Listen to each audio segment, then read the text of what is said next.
जो समस्त मनोरथों को पूर्ण करती है।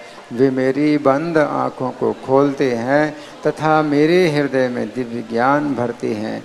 जन्म जन्मांतरों में वे मेरे प्रभु हैं। वे प्रेमा भक्ति प्रदान करते हैं और अविद्या का नाश करते हैं। वैदिक शास्त्र उनके चरित्र का गान करते हैं। हे गुरुदेव, हे प्रभुपाद, करुणा सिंधु तथा पतितात्माओं के मित्र, आप सबके गुरु एवं सभी लोगों के जीवन हैं।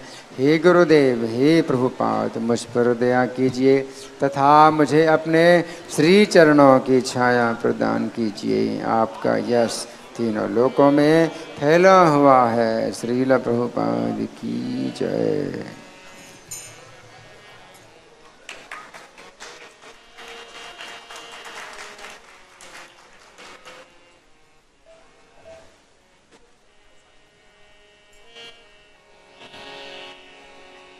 नमस्ते नर सिंहाय।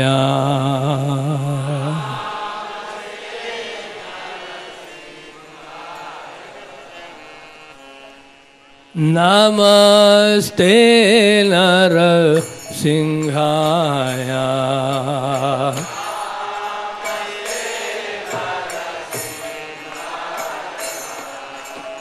प्रहलाद लाद दाहिने।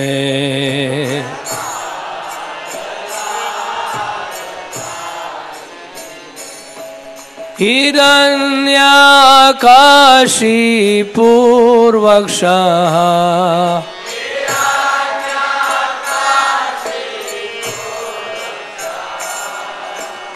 शिलटंका नखालाए।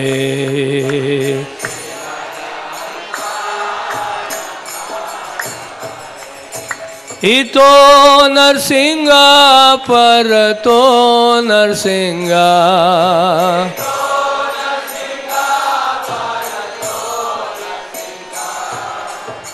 यतो यतो यामित तो नरसिंहा।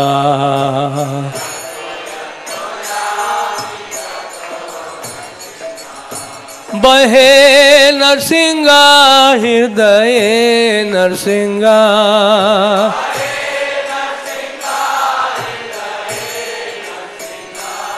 नरसिंहा मादीं शरणं प्रपदे।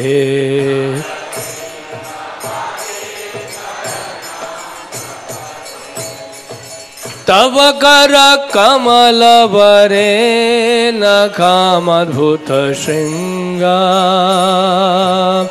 दालिता हिरण्यकशिपु तनुभृंगा।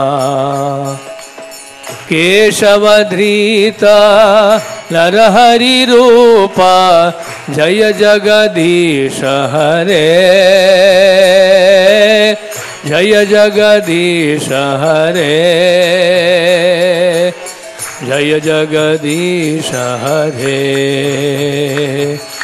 तब कर कमल वरे नखम अद्भुत श्रृंगम। दालिता हिरण्यकशिपु तनुभृंगम। केशवधृता नरहरि रूपा। जय जगदीश हरे। जय जगदीश हरे।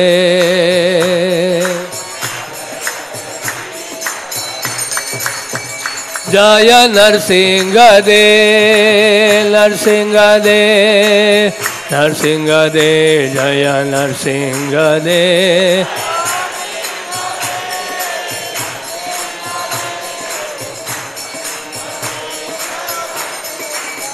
जय प्रहलाद महाराज प्रहलाद महाराज प्रहलाद महाराज। जय प्रहलाद महाराज।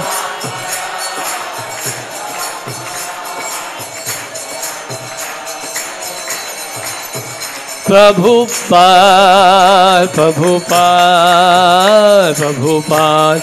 जय प्रभुपाद।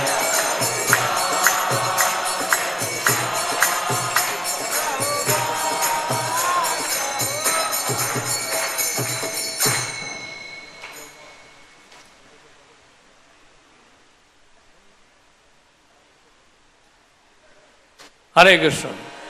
जय ओम विश्वपाल परमहंस परिव्रजगाचार्य अष्टोत्तर श्री श्रीमद् डिवाइन ग्रेस अभय शरणारविंद भक्ति वेदांत स्वामी श्रील प्रभुपाद की जय। अनंत कोटि वैष्णववृंद की जय। नामाचार्य श्रील हरदास ठाकुर की जय। प्रेम से गौ श्री कृष्ण चैतन्य प्रभु नित्यानंद श्री अद्वैत गदाधर शिवासादि गौर भक्त वृंद की जय। श्री श्री राधा कृष्ण गोप गोपीनाथ श्याम कुंड राधा कुंड गिरी गोवर्धन की जय। गंगा माई की जय, यमुना माई की जय, वृंद देवी तुलसी महारानी की जय, हरिनाम संकीर्तन की जय, समवेत भक्त वृंद की जय। All glories to the assembled devotees, Hare Krishna. All glories to the assembled devotees, Hare Krishna. All glories to Sri Guru and Gauranga. Om Ajnanatimrandhasya Jnananjanashalakaya Chakshur Unmilitam Yena Tasmai Shri Gurave Namaha. Shri Chaitanya Manobhishtam स्थापितं येन भूतले स्वयं रूपः कदा मह्यं ददाति स्वपदान्तिकं। वाञ्छाकल्पतरुभ्यश्च कृपा सिन्धुभ्यैव च पतितानां पावनेभ्यो वैष्णवेभ्यो नमो नमः। जय श्री कृष्ण चैतन्य प्रभु नित्यानंद श्री अद्वैत गदाधर शिवासादि गौर भक्तवृंद। हरे कृष्ण कृष्ण कृष्ण हरे हरे, हरे राम राम राम हरे हरे। नमस्ते नरसिंहाय प्रहलाद लाद धाई ने। नरसिंह भगवान को हम प्रणाम करते हैं जो प्रहलाद महाराज को आनंद प्रदान करने वाले हैं। प्रहलाद लाद दाई ने, ये जो प्रार्थना है बहुत सुंदर प्रार्थना है जो श्रील प्रभुपाद जी ने हमें दिया है। और इस प्रार्थना में बहुत सुंदर बातें बताई गई हैं। जैसे कि ये जो अगली पंक्ति है, पहली पंक्ति जो है वो पुराणों में पाई जाती है और अगली पंक्ति जो है जयदेव गोस्वामी के द्वारा लिखा है। तव कर कमल वरे नखम अद्भुत श्रृंगम दलिता हिरण्य कशिपु तनुभृंगम। ये श्रील जयदेव गोस्वामी ने लिखा है। केशव धृता नरहरि रूपा जय जगदीश हरे। यानी कि भगवान कृष्ण ही जो है वो नरहरि के रूप में आए हैं, नरसिंह भगवान के रूप में आए हैं। और उनके कर जो हैं, उनके जो हाथ हैं वो कमल के सदृश हैं, बहुत ही कोमल हैं। और उस कोमल यानी कमल जैसे जो उनके कर हैं उसके अग्रभाग में क्या है, नख हैं, वो वज्र के समान हैं। तो कहने का अर्थ यह है यहाँ पर हिरण्यकशिपु की तुलना जो है वो भृंग से की गई है। और नरसिंह भगवान के जो हाथ हैं उनकी तुलना किससे की गई है, कमल से की गई है। सामान्यतः होता क्या है कि भृंग जो है वो कमल की पंखड़ी को विदीर्ण कर देता है, लेकिन अद्भुत बात क्या है यहाँ पे इस लीला में, नरसिंह लीला में, यहाँ पर कमल की पंखड़ी ने जो है वो भृंग यानी हिरण्यकशिपु जैसे भृंग को विदीर्ण कर दिया है। तो ये है अद्भुत बात। अद्भुत श्रृंगम दलिता हिरण्यकशिपु तनुभृंगम। तो हिरण्यकशिपु का वध किया भगवान नरसिंह देव ने।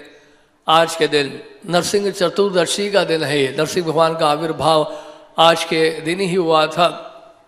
और तो ये नरसिंहपली में भी हम देखते हैं कि भगवान नरसिंह देव ने मंदाकिनी नदी में अपना वहाँ पे हाथ धोया था वहाँ पे। और ठाकुर भक्ति विनोद ने एक जो ग्रंथ लिखा है नवदीप मंडल परिक्रमा, उसका जो दूसरा भाग है नवदीप भाव तरंग, उसमें ये लिखते हैं कि वो बताते हैं कि मैं इस द्वीप में जाऊंगा तो मैं इस लीला का दर्शन करूंगा, इस लीला स्थली का मैं दर्शन करूंगा। और ऐसे वो वर्णन करते करते नरसिंहपली का वर्णन करते हैं जो कि गोदरुन द्वीप में आता है। और नरसिंहपली यहाँ पे भगवान नरसिंह देव का मंदिर है। और उस नरसिंह भगवान के विग्रह की स्थापना ब्रह्मा जी ने की थी सतयुग में। और नरसिंह भगवान वहां पे आए थे हिरण्यकशिपु का वध करने के बाद। उन्होंने मंदाकिनी नदी में अपना हाथ धोया था। और वहां पे भक्ति और ठाकुर कह रहे हैं कि जब मैं वहां पहुंचूंगा तो मैं नरसिंह भगवान से प्रार्थना करूंगा, उनसे ही प्रार्थना करूंगा कि अनर्थ जो है मुझे बहुत सताते हैं, ये अनर्थ मुझे बहुत सताते हैं और इस कारण से मैं राधा कृष्ण की सेवा ठीक से नहीं कर पाता हूं। राधा कृष्ण की सेवा करने में बहुत सारे विघ्न आ रहे हैं और इन अनर्थों के कारण। तो मैं नरसिंह देव से प्रार्थना करूंगा कि मुझे इन अनर्थों से मुक्त करें। लेकिन बड़ा सावधान रहना पड़ेगा आपको नरसिंह भगवान से प्रार्थना करने से पहले, अगर आप अनर्थों से छुटकारा पाना चाहते हैं तो। क्योंकि अनर्थों से छुटकारा पाने का मतलब है कि देहात्मक बुद्धि से ऊपर उठना। तो भगवान नरसिंह देव आपको देहात्मक बुद्धि से ऊपर उठाएंगे, उसके लिए तैयार होना पड़ेगा आपको, क्योंकि देह से बहुत आसक्ति है। सबसे बड़ा अनर्थ क्या है? इस देह से आसक्ति, इस शरीर से आसक्ति। जब तक देह से शरीर से आसक्ति बनी रहेगी, अनर्थ समाप्त होंगे ही नहीं हमारे, कितना भी प्रयास कर लो आप। तो ये इसलिए भगवान नरसिंह देव से प्रार्थना करने से पहले सावधान रहेगी, क्योंकि हिरण्यकशिपु के साथ उन्होंने यही किया, दलिता हिरण्यकशिपु तनुभृंगम। तो वही कार्य हमारे साथ भी कर सकते हैं भगवान नरसिंह देव।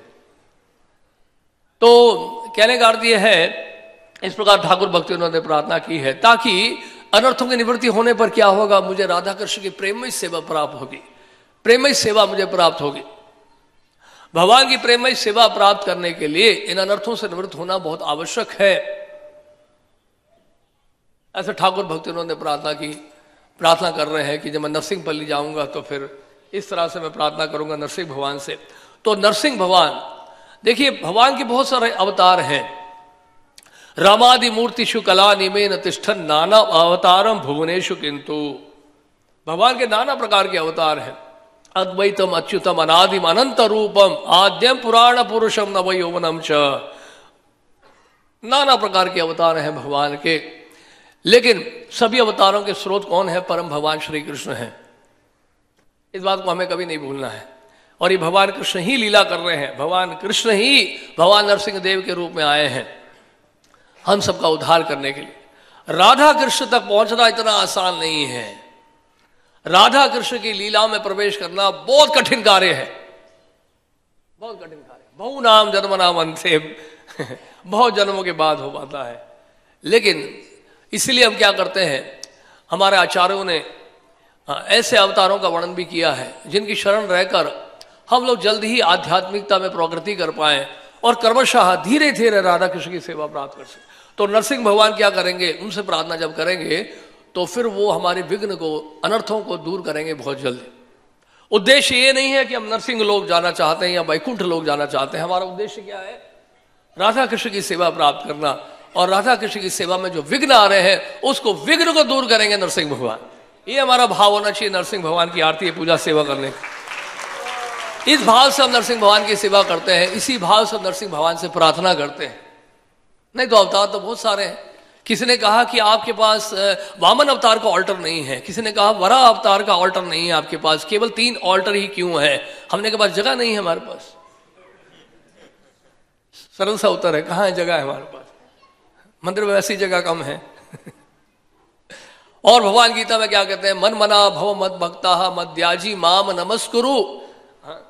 भगवद गीता में 9वें अध्याय में और 18वें अध्याय में दोनों जगह में भगवान ने कहा मुझ में मन लगाओ केवल, माम एकम शरणम ब्रज। प्रभुपाद जी कहते हैं और किसी अन्य अवतार पे हमें नहीं ध्यान लगाना चाहिए।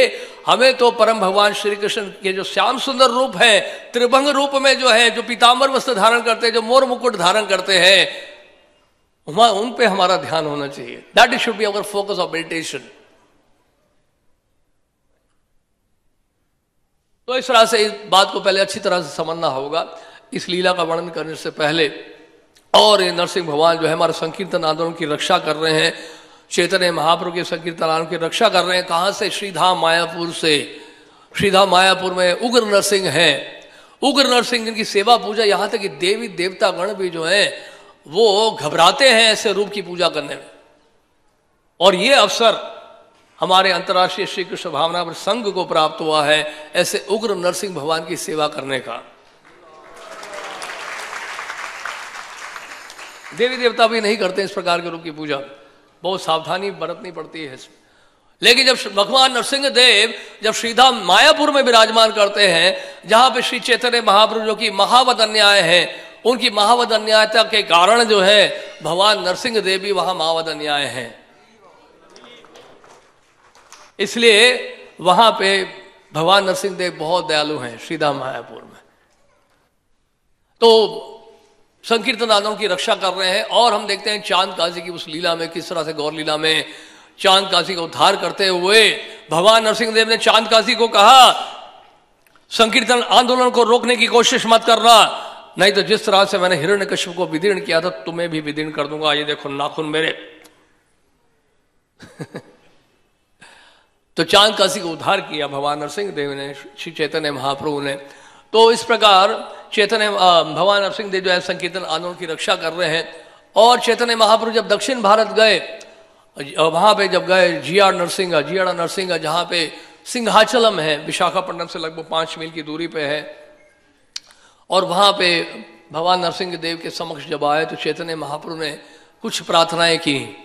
पहली प्रार्थना ये थी, जय नरसिंहा श्री नरसिंहा जय जय नरसिंहा, बोलिए।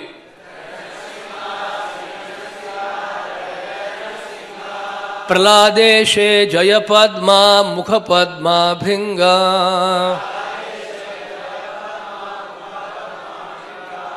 तो ये चैतन्य महाप्रभु ने प्रार्थना की थी वहां भगवान नरसिंह देव के समक्ष। और उसके अतिरिक्त श्रीधर स्वामी ने भागवत के 7वें स्कंद के 9वें अध्याय के पहले श्लोक में ये श्लोक की रचना की नरसिंह भगवान की प्रशंसा में।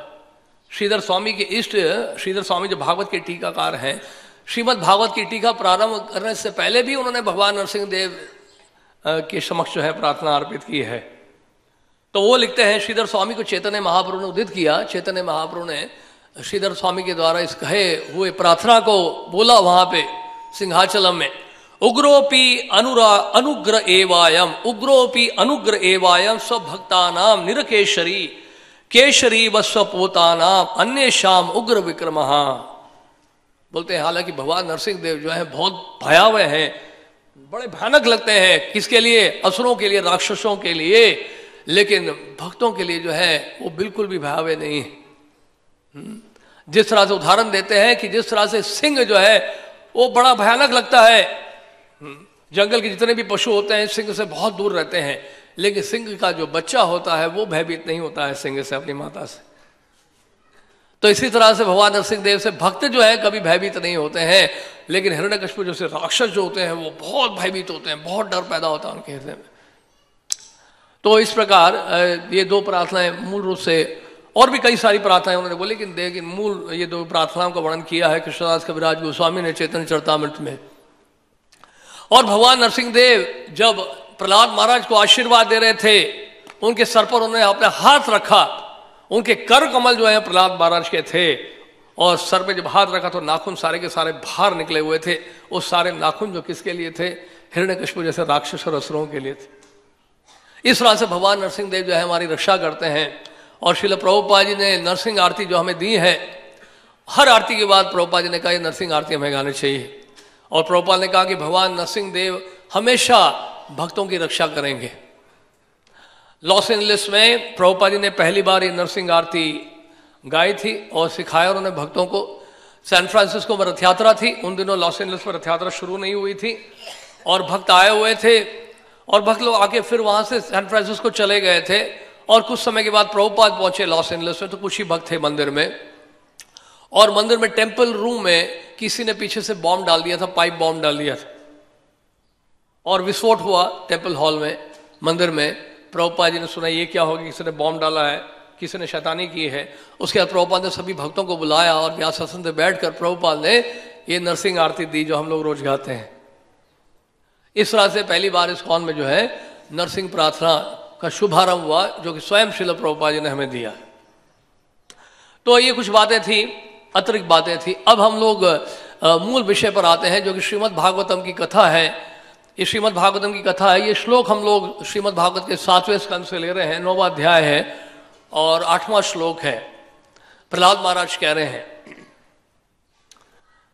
प्रहलाद महाराज कहते हैं, श्री प्रहलाद उवाच ब्रह्मादया सुरगणा मुनयोत सिद्धः सत्त्वैकतान गतयो वचसां प्रवाहे नारादितुं पुरगणैर अधुनापि प्रुः किं तोष्टुमर्हति समय हरि उग्र जाते हैं।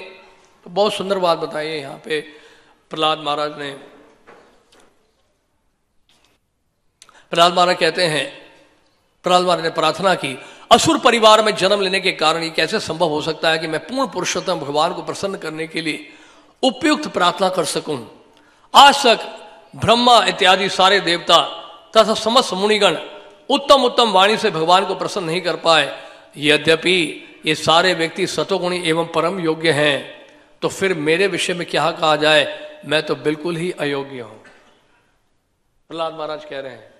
नरसिंह भगवान ने जब दर्शन दे दिया तो प्रहलाद महाराज ने प्रार्थनाएं की थी, क्योंकि ब्रह्मा जी और जो अन्य देवी देवतागण हैं वो नरसिंह भगवान के पास जाने में बहुत डर रहे थे। देवी देवता भी थोड़ा भी होगा ना मिश्रण होगा, अगर कर्म का ज्ञान का मिश्रण होगा तो मुश्किल है भगवान के पास जाना।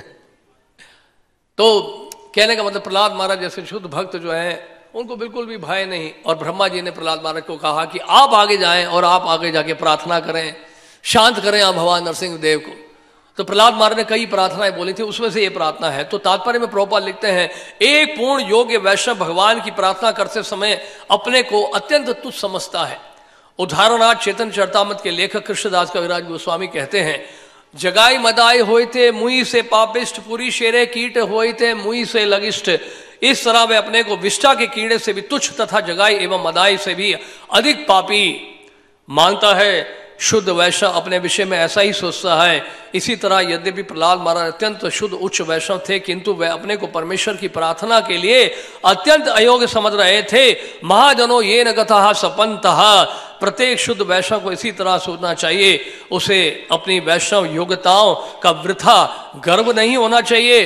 अतएव श्री चैतन्य महाप्रभु ने उपदेश दिया है, तृणादपि सुने चेन तरोरपि सहिष्णुना अमानिना मान देन कीर्तनीय सदा हरिहि। मनुष्य को चाहिए कि वह अपने को पगडंडी के तिनके से भी तुच्छ माने और विनीत भाव से भगवान के पवित्र नाम का कीर्तन करे। उसे वृक्ष से भी अधिक सहिष्णु होना चाहिए, उसे मिथ्या प्रतिष्ठा भाव से रहित होना चाहिए और सदैव अन्यों को आदर करने के लिए तैयार रहना चाहिए। ऐसी मनोदशा में ही वह भगवान के पवित्र नाम का निरंतर कीर्तन कर सकता है। विनीत हुए बिना, प्रभुपाद जी लिख रहे हैं, विनीत हुए बिना आध्यात्मिक जीवन में प्रगति कर पाना अत्यंत कठिन है। बहुत सुंदर बात बताई यहाँ पे प्रहलाद महाराज ने। तो बहुत सारी शिक्षाएं हैं इस प्रसंग में, नरसिंह भगवान की इस लीला में, और जितना समय हमें अनुमति देगा उसके अनुसार हम लोग चर्चा करेंगे। और बीच में एक बहुत सुंदर दृश्य भी प्रस्तुत किया जाएगा, एक लघु नाटिका आपके सामने प्रस्तुत की जाएगी, जिसमें आप देखेंगे भगवान नरसिंह देव का आविर्भाव। तो यहां बता रहे थे कि इस अध्याय में भगवान नरसिंह देव ना ही प्रहलाद की महाराज की प्रशंसा कर रहे हैं, बल्कि प्रहलाद महाराज भी उनकी प्रशंसा कर रहे हैं। प्रहलाद महाराज भी नरसिंह भगवान की प्रशंसा कर रहे हैं और नरसिंह भगवान भी प्रहलाद महाराज की प्रशंसा कर रहे हैं। ये तो आदान प्रदान है, जिस प्रकार का भाव होगा उसी प्रकार से भगवान जो है परस्पर आदान प्रदान करेंगे। ये यथा माम प्रपद्यन्ते ताम सदैव भजामि हम। तो प्रहलाद महाराज ने प्रार्थना है कि प्रहलाद महाराज ने भगवान नरसिंह देव की प्रशंसा की और बदले में भगवान नरसिंह देव ने भी प्रहलाद महाराज की प्रशंसा की है। इस अध्याय में आप देखेंगे तो प्रहलाद महाराज की जो प्रार्थनाएं हैं वो पूरे लोक कल्याण के लिए, पूरे मानव समाज के लिए है। उसी तरह से भगवान नरसिंह देव ने भी जो भी कहा प्रहलाद महाराज के लिए, वो भी हमारे लाभ के लिए है, वो भी मानव समाज के कल्याण के लिए है। तो बहुत ही महत्वपूर्ण शिक्षा है इसमें। और प्रहलाद महाराज के बारे में बताया जा रहा है कि प्रहलाद महाराज का व्यवहार बड़ा सौम्य व्यवहार था, बड़े आज्ञाकारी थे, बड़े विनम्र थे, बड़े सहनशील थे। प्रहलाद महाराज महाभागवत थे, स्वर्ण भक्ति के आचार्य हैं प्रहलाद महाराज। प्रहलाद महाराज 12 महाजनों में से एक हैं। स्वयंभू नारदो शंभु प्रहलादो भीष्म जनको, है ना। फिर उसके बाद क्या, कुमारो कपिलो मनु बलीर वया सकीर वयम। तो 12 महाजन हैं। उन 12 महाजनों में से एक महाजन कौन है? प्रहलाद महाराज हैं। अथॉरिटी है, धर्म के अधिकारी हैं। तो प्रहलाद महाराज स्वर्ण भक्ति के आचार्य हैं और उनके गुणों के बारे में चर्चा यहाँ पे की गई है। और ये बता रहे हैं, यहाँ श्रील प्रभुपाद जी बता रहे हैं, जो भी प्रहलाद महाराज के, भगवान नरसिंह देव भी बता रहे हैं, जो भी प्रहलाद महाराज के पद चिन्हों पर चलेगा वो जीवन के सर्वोच्च लक्ष्य को प्राप्त करेगा। यानी कि आध्यात्मिक जीवन का आधार, आध्यात्मिक जीवन का जो फाउंडेशन है, उसका जो नींव है, उसकी शुरुआत अगर हम करना चाहते हैं तो वो प्रहलाद महाराज से होगी। प्रहलाद महाराज जो है वो शांत रस में है और भगवान के साथ उनका वो संबंध है। इस प्रकार प्रहलाद महाराज जो है वो भगवान नरसिंह देव से प्रार्थना करते हैं, भगवान नरसिंह देव की प्रशंसा करते हैं और भगवान नरसिंह देव भी प्रहलाद महाराज की प्रशंसा करते हैं। तो इस अध्याय का शीर्षक जो था, पहला अध्याय जो चर्चा हुई है, श्रीमद् भागवतम का 7वां स्कंद जब शुरू होता है उस अध्याय में ही बताया गया कि भगवान समदर्शी हैं। तो परीक्षित महाराज ने सुखदेव गोस्वामी से एक प्रश्न पूछा था कि भगवान जो है सबके लिए एक बराबर है, समदर्शी हैं, कभी किसी का पक्षपात नहीं करते हैं, लेकिन ऐसा प्रतीत होता है, ऐसा देखा गया है कि भगवान जो है अपने भक्तों का पक्ष लेते हैं, ऐसा दिखाई देता है। मोहिनी अवतार में भी हम देखते हैं कि जब समुद्र मंथन हुआ और उस समय क्या किया था, उस समय मोहिनी अवतार ने क्या किया था, मोहिनी ने क्या किया था, उन्होंने जो है अमृत जो है सबसे पहले देवताओं को ही बांटा था। और इसी तरह से हम देखते हैं कि भगवान ने पांडवों का पक्ष लिया, पांडवों के लिए यहां तक कि दूत बन के आए हस्तिनापुर में। हालांकि भगवान कृष्ण जो है चुनाव करने का मौका भी दिया था दुर्योधन को और अर्जुन को द्वारका में। इस तरह से देखा जाए तो भगवान समदर्शी हैं, लेकिन ऐसा देखने में प्रतीत होता है कि वो पांडवों की रक्षा करते हैं, असुरों और राक्षसों का तो केवल संहार करते हैं। तो सुखदेव गोस्वामी वर्णन करते हैं, देखिए ऐसा है कि जो बद्ध जीव होते हैं ना, वो प्रकृति के गुणों के अधीन होते हैं, सत्व गुण रजोगुण तमोगुण के अधीन होते हैं ये सारे जीवात्माएं। और भगवान के द्वारा ये जीवात्मा जितने भी बद्ध जीवात्मा है पूर्ण रूपेण वो नियंत्रित है। और इस कारण से प्रकृति के गुणों के कारण जो है ये जितने भी जीवात्मा हैं वो द्वंद्व में फंसे रहते हैं, डुअलिटी में फंसे रहते हैं, मोह में फंसे रहते हैं। इच्छा द्वेष समुत्थेन द्वंद्व मोहेन भारत। तो इस प्रकार से इच्छा और द्वेष में बंधे रहते हैं, मोह में फंसे रहते हैं। तो कभी और सुख और दुख की अनुभूति होती है, कभी लाभ और हानि की अनुभूति होती है, कभी मान और सम्मान की अनुभूति होती है, कभी अच्छे और बुरे की अनुभूति होती है। इस प्रकार से बद्ध जीव जो है संसार में बंधा रहता है, मोह में फंसा रहता है एक बद्ध जीव। और मोह के कारण, इस द्वंद्व के कारण हमें बार बार नाना प्रकार के शरीर लेने पड़ते हैं। लेकिन जहां तक भगवान की बात है, सुखदेव गोस्वामी कहते हैं वो गुणों के अधीन नहीं है। इसी तरह भगवत गीता में भगवान क्या कह रहे हैं, मया अध्यक्षेन प्रकृति सुएते से चराचरम। और ये प्रकृति जहां तक है वो पूरी तरह से नियंत्रित है भगवान के द्वारा, भगवान के अधीन है ये प्रकृति के जो तीन गुण हैं। इसलिए परम भगवान कृष्ण जो है हमेशा उनकी स्थिति जो है दिव्य रहती है, इसलिए उनको अधोक्षज भी कहा जाता है। तो इस प्रकार से जहां तक उन्होंने कहा कि राक्षसों और असुरों की बात है, जब भगवान इन असुरों और राक्षसों का वध करते हैं तो उनको भी ऊंचा पद प्रदान करते हैं। पूतना का वध किया तो धात्री का स्थान दिया, कंस का वध किया तो उस कंस को जो है सारूप्य मुक्ति मिली, और नहीं तो अगर ये नहीं मिलता है तो कम से कम ब्रह्म ज्योति में लीन होने का मौका तो मिलता है। तो भगवान किसी का वध भी करते हैं तो उसका अवतार होता है। सूर्य की किरणें सबके लिए है, गलती आपकी है अगर खिड़कियां बंद करके पर्दा लगा के, या खिड़कियां नहीं होती कई बार कई घरों में तो एसी चला के बैठ जाए तो उसमें सूर्य देव का क्या दोष है बताइए। सूर्य की रोशनी तो सबके लिए है, सूर्य का प्रकाश तो सबके लिए है। यानी कि कहने का मतलब यह है, जैसे भगवान ने गीता में कहा, ये यथा माम प्रपद्यन्ते तां सते भजामि हम देखते हैं कि जब रंगशाला में, कंस की रंगशाला में जब कृष्ण बलराम चाणूर मुष्टिक इत्यादि कई असुरों के साथ वहां पे मल युद्ध कर रहे थे, तो वहां पे ब्रजवासी गण भी एकत्रित थे, वहां योगी जन भी थे, वहां ज्ञानी भी थे, वहां असुर भी थे, वहां राक्षस भी थे, सब थे। सब अपने अपने भाव के अनुसार कृष्ण को देख रहे थे और कृष्ण वैसे ही दिखाई दे रहे थे। असुरों को बड़ा भय हो रहा था और जो कृष्ण के सखा था वो कह रहे थे और मारो कन्हैया उसको पटक दो।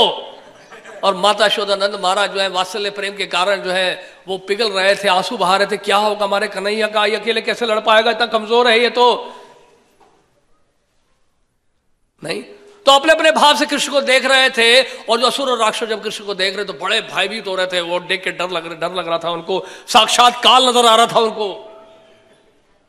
क्योंकि भगवान भी गीता में कहते हैं जो मुझे भक्त के रूप में नहीं मानता है तो उसके लिए मैं काल के रूप में प्रकट होता हूं, कालो अस्मि मैं काल हूं। तो इस प्रकार से जो है उनका भी उद्धार हो जाता है, उन असुरों और राक्षसों का भी उद्धार हो जाता है। सूर्य की किरणें जब जो है वो मल मूत्र में पड़ती हैं तो सूर्य जो है उस मल मूत्र को भी पवित्र करता है। आप किसी डॉक्टर के पास जाते हैं, अपनी सर्जरी कराते हैं, सर्जरी कराने के बाद अब डॉक्टर को धन्यवाद देकर आप क्या करते हैं, उसकी फीस देते हैं और बोलते हैं थैंक यू डॉक्टर, आपने मेरे पेड़ को फाड़ा। डॉक्टर के ऊपर आप आरोप नहीं लगाते हैं, डॉक्टर को आप कुछ कहते नहीं है, डॉक्टर को धन्यवाद करते हैं। इसी तरह से परम भगवान को हमें धन्यवाद करना चाहिए कि इतने सारे असुरों और राक्षसों को उद्धार किया भगवान ने। तो ये भगवान समदर्शी हैं, समभाव रखते हैं। इसी तरह से जो भगवान के भक्त हैं, शुद्ध भक्त हैं, वो भी जो है बिना किसी भेदभाव के कृष्ण भावना का दिव्य ज्ञान सबको देते हैं। किराट हुरांद्र पुलिंद पुलकशा आभीर शुंभ यवना खशादया यनेच पापा अपाशाशया शुद्धंति प्रभु विष्णवे नमः। किराट हुरांद्र पुलिंद पुलकशा, जो वर्णाश्रम धर्म में भी नहीं है, मिलेच है, यावन है, किराट है, वो भी भगवान के भक्त बन जाते हैं। जब भक्तों की कृपा होती है उनके पर, कृष्ण की कृपा होती है, वो भी भक्त बन जाते हैं। विद्या विनय संपन्ने ब्राह्मणी हस्ती गवी शुनि चेव सपाके च पंडिता समदर्शिना। तो प्रभुपाद ने कहा बिना किसी भेदभाव के हमने इस कृष्ण भावना का दिव्य ज्ञान सबको दिया है। ये है अर्थ वास्तव में समदर्शी का मतलब। तो ये बहुत महत्वपूर्ण बात यहां बताई गई है। यानी कहने का मतलब है जब बद्ध जीव जो है वो भौतिक कार्यों में लगता है और कर्म के बंधन में फंस जाता है, तो वहां से जो है कष्ट का शुभारंभ होता है। वहां से जो हम कष्ट सहना शुरू हो जाता है। जैसे हम इस भौतिक प्रकृति को अपनाते हैं, स्वीकार करते हैं, कृष्ण भूलिया जीव भोगवांछा करे, निकट से माया तारे झापटिया धरे। कृष्ण को भूलकर जीव जैसे भोगने की इच्छा करता है, प्रकृति के गुणों को स्वीकार करता है, यानी कि अधीन हो जाता है उसके, तो फिर कर्म बंधन में पूरी तरह से फंस जाता है। और भगवान इस जीव की आंशिक स्वतंत्रता में बिल्कुल भी हस्तक्षेप नहीं करते हैं, इंटरफेयर नहीं करते हैं।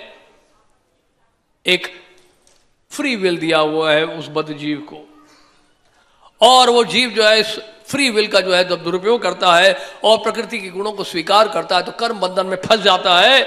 यानी कि जैसा आप कर्म करेंगे वैसा आपको फल भुगतना पड़ेगा। तो भगवान जो है आपकी इच्छाओं को पूरा करते हैं, अनुमंता बनते हैं, उपद्रष्टा बनते हैं, लेकिन जो कर्म का फल है वो तो आपको ही भुगतना पड़ेगा, क्योंकि वो आपकी इच्छा है, भगवान की इच्छा नहीं है। तो इस प्रकार बहुत सुंदर बात बताई गई। समदर्शी होने का एक बहुत अच्छी बात भी समझने के लिए यहां पे ये है, देखिए कि अगर आप पाप कर्म करते हैं, आप कोई भी हो, बड़े से बड़े आप प्रधानमंत्री हो, देश के राजा हो या चपरासी हो, कोई भी क्यों ना हो आप, अगर आपने पाप किया है तो बिना किसी भेदभाव के आपको पाप का फल मिलेगा। कोई भी हो,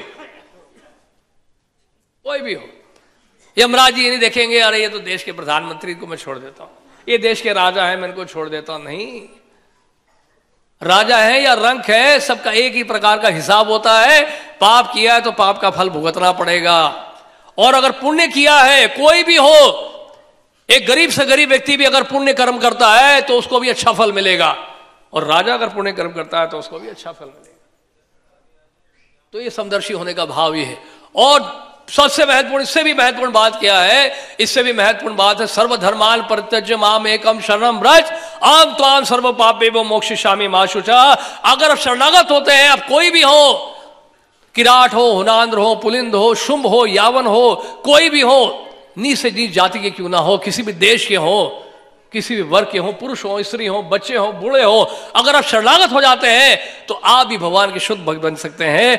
पूरी अनुमति है, भगवान की पूरी कृपा है। समदर्शी होने का अर्थ यह होता है, कोई भेदभाव नहीं है, कोई भी भक्त बन सकता है भगवान का। समदर्शी होने का मतलब यह है। और इस समदर्शी की भाव जो है खासकर अंतर्राष्ट्रीय श्री कृष्ण भावनामृत संघ में देखते हैं, जिससे पूरे विश्व से भक्त एकत्रित होते हैं सीधा मायापुर में एक साथ, और वहां बैठकर एक साथ बैठकर वो खिचड़ी प्रसाद ग्रहण करते हैं। से तो है समदर्शी भाव, सब एक ही प्रसाद ग्रहण कर रहे हैं। देखिए, और कुछ वक्त जाते हैं पिज्जा खाने में, कोई दिक्कत नहीं है उसमें, लेकिन समदर्शी का भाव फिर भी बना रहता है, क्योंकि पिज्जा प्रसाद कोई भी जाके ले सकता है, केवल अमेरिकन या इटालियन नहीं, इंडियन भी। तो इस प्रकार से समदर्शी का भाव जो है ये भगवान में दिखाई पड़ता है, और भगवान के जो शुद्ध भक्त होते हैं वो भी समदर्शी होते हैं। अब महाराज युधिष्ठिर महाराज ने एक प्रश्न पूछा था नारद जी से, और यानी कि परीक्षित महाराज सुखदेव गोस्वामी से पूछा था। तो सुखदेव गोस्वामी बता रहे हैं कि हाँ, ये प्रश्न पूछा था इस तरह से कि नारद मुनि से युधिष्ठिर महाराज ने पूछा, उन्होंने कहा कि एक बात बताइए शिशुपाल के बारे में। शिशुपाल जो है बचपन से ही कृष्ण से द्वेष करता था। मुंह खोलते ही कृष्ण को गाली देना शुरू कर दिया उसने। लेकिन उसके बाद हमने क्या देखा, राजसूय यज्ञ में जब भगवान कृष्ण ने चक्र चलाया और शिशुपाल का वध किया तो उसको सायुज्य मुक्ति प्राप्त हो गई, भगवान कृष्ण के स्वरूप में प्रवेश कर गया वो जय विजय है, तो फिर वो वैकुंठ चले गए, लेकिन दिखाई तो ऐसे ही पड़ा कि मुक्ति प्राप्त हो गई उनको।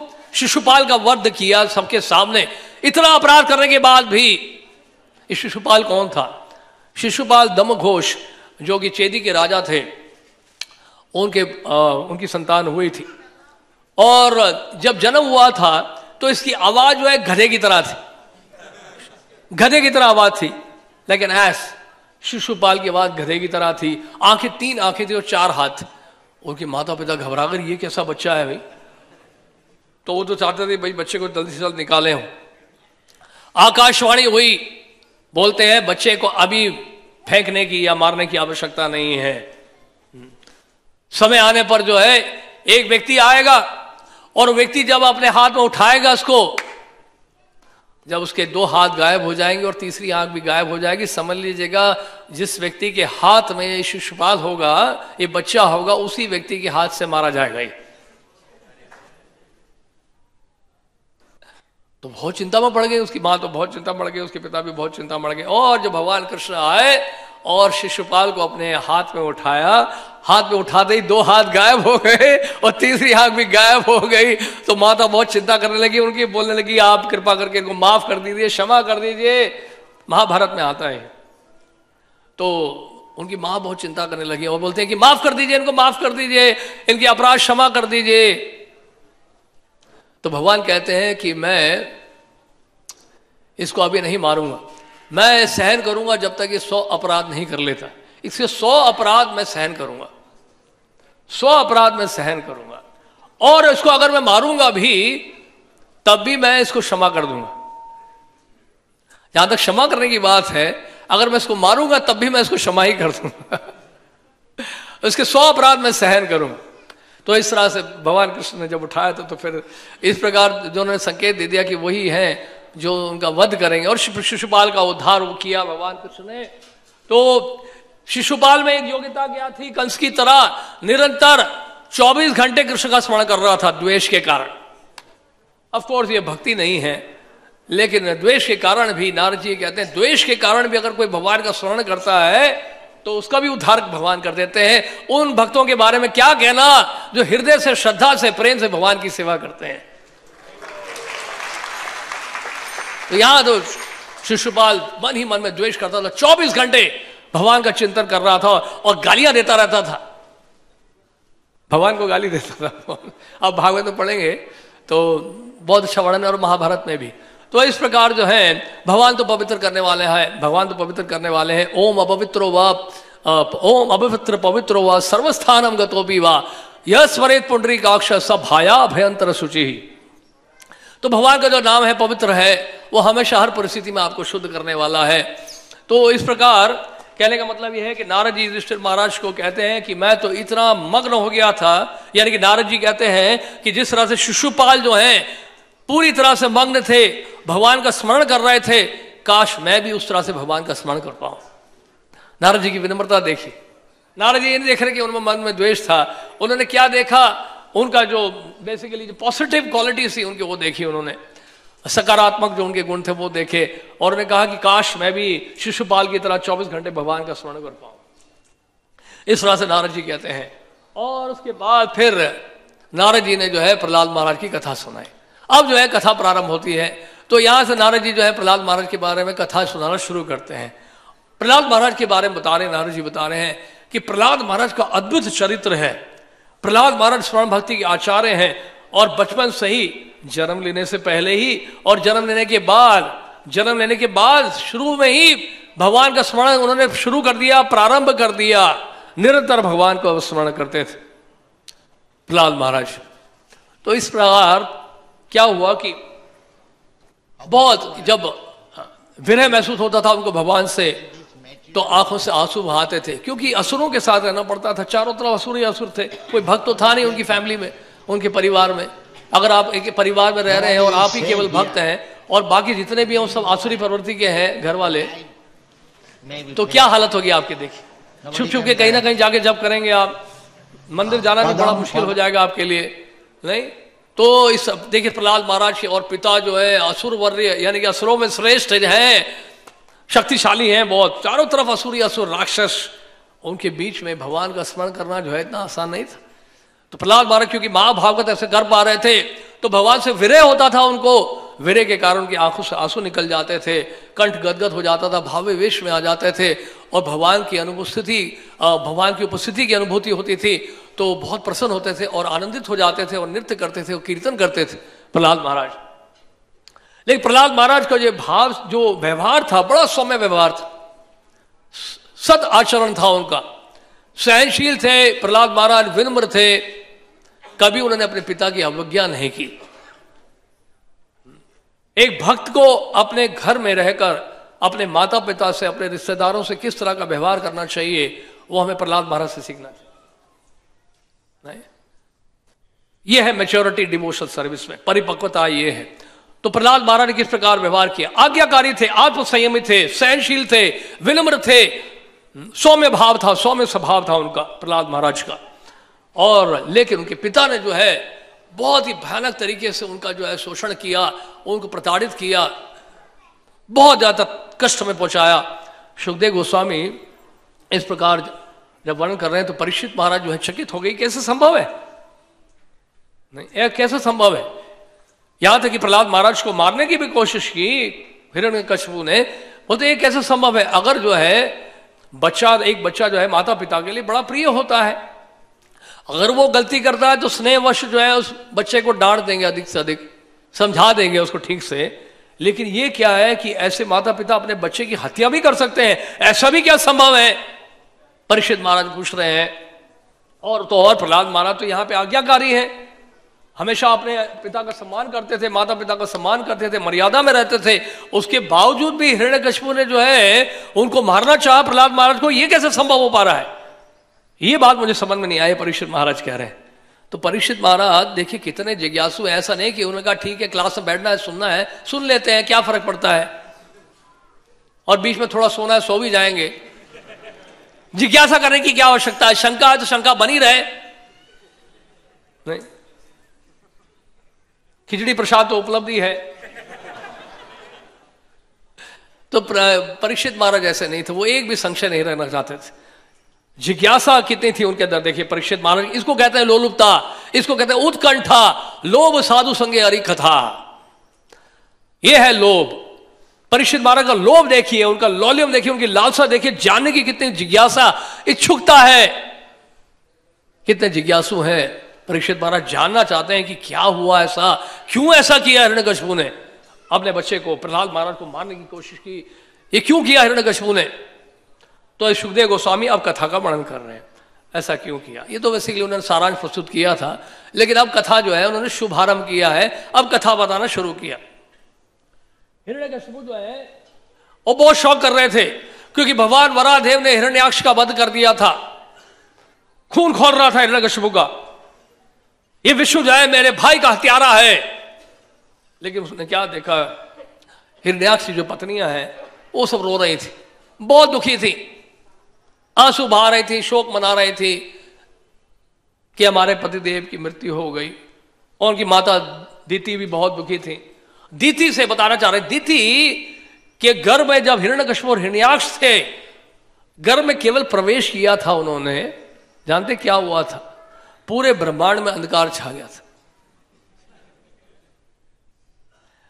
देखिए, अगर भगवान नरसिंह देव की महिमा आप जानना चाहते हैं, भगवान कृष्ण की महिमा आप जानना चाहते हैं, भगवान राम की अगर महिमा जानना चाहते हैं, तो आपको हिरण्यकशिपु के बारे में जानना होगा, उसकी महिमा जाननी पड़ेगी कि हिरण्यकशिपु कौन है, रावण कौन है, कंस कौन है। इनके बारे में जब अच्छी तरह से अध्ययन आप कर लेंगे, इनकी महिमा को अच्छी तरह से सुन लेंगे कि कितनी शक्तिशाली थे, तब आपको समझ में आएगा कि भगवान नरसिंह देव किससे युद्ध कर रहे थे, मच्छर या डेंगू नहीं मार रहे थे। आजकल के तो असुर जो है डेंगू से ही मर जाते हैं, लेकिन ऐसे डेंगू के साथ उनका युद्ध नहीं होने वाला था भगवान नरसिंह देव का। बहुत शक्तिशाली थे हिरण्यकशिपु। तो हिरण्य का मतलब होता है सोना, गोल्ड, और कशिपु का मतलब बिस्तर, यानी कि इंद्र भोग, यानी कि जो भोग और ऐश्वर्य में आसक्त है उस व्यक्ति को हिरण्यकशिपु कहा जाता है।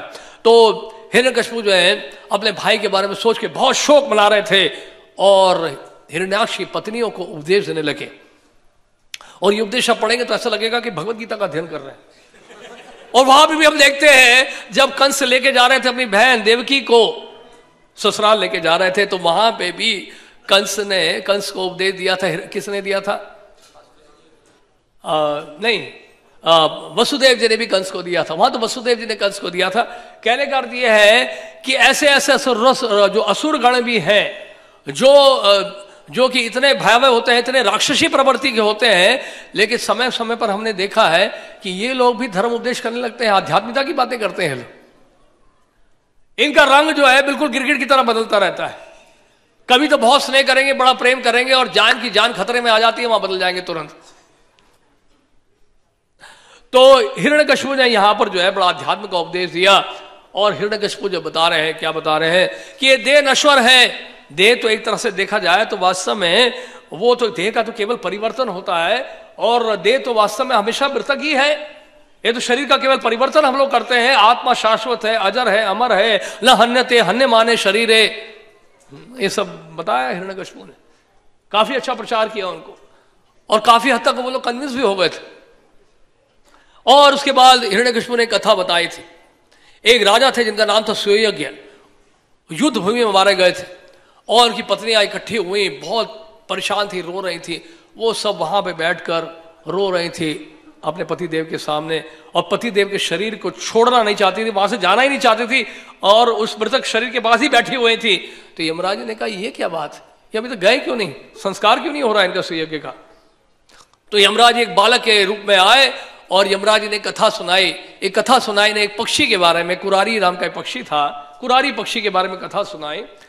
और कुरारी पक्षी जो है वो वन में था, शिकारी गया और उस पक्षी का वध कर दिया उस शिकारी ने। उस पक्षी का जब वध किया तो जो उसकी पत्नी थी वो रो रही थी कि जो है मेरा पति मारा गया इस शिकारी के द्वारा, और वियोग कर रही थी, क्रंदन कर रही थी, वियोग के कारण दुखी होकर शोक मना रही थी। और जब ऐसा वो करने लगी, रोते रोते रोते काफी समय बीत गया, और वो इस प्रकार जो है नहीं, वास्तव में हुआ क्या था कि ये पत्नी का वध हुआ था, वो कुरारी पत्नी का वध हुआ था। वो पंछी जो है पत्नी थी, और उसका जो पति था वो बहुत दुखी हो गया था, और पति जो है रो रहा था, और रोते रोते जो है इतना वियोग करने लगा, इतना जो है विरह उसको महसूस होने लगा। उसने कहा कि अब कौन मुझसे मीठी मीठी बातें करेगा, मेरा कौन ध्यान रखेगा, मेरी पत्नी मुझे छोड़ के चली गई है। ऐसा रो रहा था वो अपनी पत्नी के बारे में सोच के, पंछी के बारे में जो पत्नी उसकी थी। तो जैसा जब सोच ही रहा था, शिकारी ने इसको भी मार दिया। ये दोनों को दोनों मारे गए। तो यमराज जी कह रहे हैं कि ये जो संसार है, जो भौतिक संसार है, हमारे अनुसार नहीं चलता है, हम जैसे चाहते हैं वैसे नहीं चलता है ये संसार। इसलिए क्या करना चाहिए, जीवन का जो सर्वोच्च लक्ष्य है उसको प्राप्त करने के लिए आगे बढ़ना चाहिए, क्योंकि संसार में तो हमेशा इस प्रकार से ही रहेगा, उतार चढ़ाव रहेगा, और जैसा हम चाहेंगे वैसा नहीं होने वाले संसार में। तो हमें क्या करना चाहिए, ये मनुष्य जीवन जो मिला है, मनुष्य जीवन में जो आध्यात्मिकता, भगवत भक्ति, भगवत प्रेम जो हम प्राप्त कर सकते हैं, इसको प्राप्त करने के लिए हमें आगे बढ़ना होगा। तो इस प्रकार जो है हिरण्यकशिपु ने बहुत सारी बातें बताएं, वैदिक शास्त्रों से बताया उन्होंने, और उनके रिश्तेदार जो थे, यानी हिरण्यकशिपु की जो पत्नियां थी, उनको सांत्वना दी, और बहुत क्रोधित हुआ। हिरण्यकशिपु ने कहा कि विष्णु ने जो है मेरे भाई की हत्या की है, इस विष्णु को मारकर उसके खून को निकालकर, उसके खून को मैं अपने भाई को भेंट करूंगा, क्योंकि मेरा भाई जो है खून बहुत पसंद करता था, बहुत टेस्टी लगता था उसको खून, हिरण्याक्ष को। तो मैं खून निकालकर क्या करूंगा, विष्णु का खून निकालकर उसको दूंगा, मैं हिरण्याक्ष को दूंगा। इस प्रकार सोचने लगा। अब क्या, हिरण्यकशिपु ने कहा मुझे इसके लिए घोर तपस्या करनी पड़ेगी। विष्णु का वध करने के लिए मंदरा पर्वत गया, और मंदरा पर्वत जाकर, सुनो प्रभु, मंदरा पर्वत गया और वहां पे खड़ा हो गया। खड़े हो जाओ प्रभु, खड़ा हो गया एकदम। वहां जाके मंदरा पर्वत में उस तरफ देखो, कैमरा की तरफ, हाथ ऊपर उठाया उसने, और पंजे के बल खड़ा हो गया। ऐसे नहीं, पंजे के बल, पंजे के बल, पंजे के बल, पंजे के बल खड़ा हो गया, हाथ को ऊपर करो, ऐसे 100 दिव्य वर्षों के लिए खड़े रहो यहीं पे, बिना खाए बिना पिए, रोज आपके लिए निर्जल एकादशी होगी 36,000 साल के लिए। ये थे हिरण्यकश्यप। आप सोचिए भगवान नरसिंह देव ने किसके साथ वध किया है, किसके साथ मतलब युद्ध किया है। बैठ जाइए, थक जाएंगे आप। तो इस प्रकार बहुत घोर तपस्या की, और इतनी तपस्या की कि उनके सर से जो है आग निकलने लगी, अग्नि निकलने लगी, और अग्नि की लपटें जो है ऊंचे लोगों तक जाने लगी, और देवी देवता भी घबराने लगे, ये क्या हो रहा है, ये कौन इतनी तपस्या कर रहा है, तपस्या की अग्नि जो है यहां तक पहुंच रही है, देव लोगों तक पहुंच रही है, स्वर लोगों तक पहुंच रही है, ये हो क्या रहा है, कौन ये कर रहा है, तपस्या इतनी घोर तपस्या में लगा हुआ है। तो इस प्रकार जो है अद्भुत शक्तियां उसने प्राप्त कर ली, हर प्रकार की सिद्धियां प्राप्त कर ली उसने, अनिमा, लगिमा, महिमा, प्राप्ति, ईशिता, वशिता, प्रकाम्या, कामाय वशिता, अष्ट सिद्धि, 8 प्रकार की सिद्धियां उसको प्राप्त हो गई हिरण्यकश्यप को। इतना शक्तिशाली बन गया हिरण्यकश्यप, बहुत पावरफुल बन गया, सिद्धियां प्राप्त होने लगी उसको। और देवी देवतागण बहुत दुखी हो गए, करें क्या। तो उन्होंने ब्रह्मा जी से कहा कि ब्रह्मा जी आप कुछ करिए, आप तो सृष्टि के रचयिता हैं और हम सबके स्वामी आप ही हैं, सबसे पहले तो हम आपके पास ही आते हैं। तो ब्रह्मा जी ने कहा ठीक है, मैं कुछ करने की कोशिश करता हूं। तो ब्रह्मा जी जो गए, और ब्रह्मदेव से ही वो प्रार्थना कर रहा था, और ब्रह्मा जी प्रकट हुए कमंडल लेकर, कमंडल से उन्होंने जल लिया और जल छिड़का हिरण्यकश्यप के ऊपर। जानते क्या हुआ था, हिरण्यकश्यप के इर्द गिर्द जो है चींटों का पहाड़ बन गया था। सारा जो मांस मज्जा, ऐसे 7 लेयर्स होते हैं शरीर के, वो सारे लेयर्स लगभग खत्म हो चुके थे हड्डी को छोड़ के। 7 लेयर में एक लेयर हड्डी भी होता है, हड्डी को छोड़ के जो है बाकी सारा का सारा खत्म हो गया था। और प्राण वायु को योग शक्ति के द्वारा उसने जो है अभी भी काबू में रखा हुआ था हड्डियों के बीच में, और वो पूरा पहाड़ बन गया था, चींटों का पहाड़ बन गया था। और चींटों ने क्या किया था, उसके शरीर के सारे मांस को जो है नोच डाला था। इस प्रकार की घोर तपस्या की थी हिरण्यकश्यप ने 36,000 साल, 100 दिव्य वर्षों के लिए। और ब्रह्मा जी ने कमंडल से जल निकाला और जल छिड़का हिरण्यकश्यप के ऊपर, और जैसे ही छल छिड़का तो क्या हुआ, एकदम शरीर स्वस्थ हो गया। किसी डॉक्टर के पास जाने की आवश्यकता नहीं है, आप ब्रह्मा जी के पास जाइए, ब्रह्मा जल छिड़केंगे, एकदम से हमारे भक्त सारे तंदुरुस्त हो जाएंगे, स्वस्थ हो जाएगा सबका शरीर। तो ब्रह्मा जी के कृपा से उनके इस प्रकार जल जब छिड़कने से क्या हुआ, तो हिरण्यकश्यप जो एकदम से स्वस्थ हो गया, उसके शरीर से तेज निकलने लगा, और देखने में बहुत शक्तिशाली लगने लगा, शक्तिशाली स्वरूप उसको प्राप्त हो गया हिरण्यकश्यप को। तो इस प्रकार जो है ब्रह्मा जी ने जब इस प्रकार किया तो हिरण्यकश्यप बहुत प्रसन्न हुआ, और हिरण्यकश्यप ने ब्रह्मा जी को सादर दंडवत प्रणाम किया, और बहुत सारी प्रार्थनाएं भी की, ब्रह्मा जी से प्रेम के कारण नहीं, कुछ मांगने के लिए। क्योंकि जितने भी असुर और राक्षस होते हैं ये भी प्रार्थनाएं बोलते हैं, ये भी दंडवत करते हैं, लेकिन बदले में क्या चाहते हैं, कुछ चाहते हैं। इसलिए हमेशा दंडवत करना जो है वो हो सकता है भक्ति का अंग ना हो क्योंकि उसके पीछे जो भाव है वो देखा जाता है। भाव क्या है, प्रतिकूल भाव था कि दंडवत कर करके जो है जो मैं चाहता हूं वो सब दे दो मुझे। तो ये भाव था हिरण्यकश्यप का, दंडवत करने का, प्रेम का कोई था नहीं, आदान प्रदान। तो हिरण्यकश्यप ने दंडवत करके जो है उसने भौतिक इच्छाएं उसको पूरी करनी थी। भगवान गीता में भी यही कहते हैं, कामस्य हृदय ज्ञान प्रपद्यन्ते अन्य देवता, जिनका मन भौतिक इच्छाओं से दूषित हो चुका है वो देवी देवताओं का आश्रय लेते हैं, उनकी पूजा करते हैं। तो इस प्रकार उन्होंने, हिरण्यकश्यप ने कई तरह के वरदान मांगे, और तो ब्रह्मा जी से उसने वरदान मांगा कि मुझे आप अमर कर दो। ब्रह्मा जी ने कहा कि मैं स्वयं अमर नहीं, तो मैं कैसे अमर कर सकता हूं मैं। तो हिरण्यकश्यप बहुत बुद्धिमान था। देखिए बुद्धि जो है अलग अलग स्तर पर कार्य करती है। सत्वगुण में भी बुद्धि होती है, सात्विक बुद्धि होती है, रजोगुण में भी रासिक बुद्धि होती है, तमोगुण में तामसिक बुद्धि होती है। तो ऐसा नहीं कि तामसिक लोग जो है बुद्धिहीन होते हैं, उनके पास भी बुद्धि होती है, लेकिन तामसिक कार्यों के लिए, और रजोगुणी जो होते हैं उनके रासिक कार्यों के लिए बुद्धि होती है। तो हिरण्यकश्यप के पास बहुत बुद्धि थी, लेकिन भगवान नरसिंह देव जैसी बुद्धि नहीं थी। लेकिन हिरण्यकश्यप ने वरदान ये मांगा कि मैं ये वरदान चाहता हूं, अगर आप मुझे वरदान देना चाहते हैं तो मैं ये वरदान देना चाहता हूं कि ना मैं किसी पशु से मारा जाऊं, ना किसी मनुष्य से मारा जाऊं, ना किन्नर से, ना चानर से, ना यक्ष से, ना गंधर्व से, ना किसी देवी देवता से, किसी भी योनि से नहीं, 84 लाख योनियां जो है उससे किससे भी मारा मैं ना जाऊं, ना जल में, ना थल में, ना घर के भीतर, ना घर के बाहर, ना आकाश में, ना पृथ्वी में, ना जड़ वस्तु से, ना चेतन वस्तु से, और बचाए क्या बताइए? ना हवा में ना जल में, ना हवा में हो गया, हवा में ना जल में ना थल में, यानी कि कहीं भी जो है मैं मारा ना जाऊं, इस प्रकार का वरदान मांगा हिरण्यकशिपु ने। और ब्रह्मा जी ने थोड़ा सोचा भी नहीं, ब्रह्मा जी कई बार इस प्रकार का वरदान देते हैं, शिव जी भी वरदान देते हैं इस प्रकार से। तो ब्रह्मा जी ने कहा तथास्तु। तथास्तु का मतलब हो गया, मतलब आपको मिल गया वो वरदान। तो वरदान मिलने के बाद हिरण्यकशिपु जो है बहुत शक्तिशाली हो गया, बहुत शक्तिशाली हो गया। और उसने क्या किया, अपने सेना को भेजा और पूरे पृथ्वी में और पूरे ब्रह्मांड में चारों तरफ फैला दिया, आतंक फैला दिया, पूरे ब्रह्मांड में आतंक फैला दिया। ब्रह्मा जी शिव जी को छोड़कर बाकी जितने भी देवी देवता गण थे अपने आसन को छोड़कर भाग गए। स्वर्लोक के इंद्र भी कहीं जाके छुप गए, सभी देवता जो है कहीं ना कहीं जाके छुप गए, सभी देवी देवतागण भाग गए छोड़ के अपनी सीट।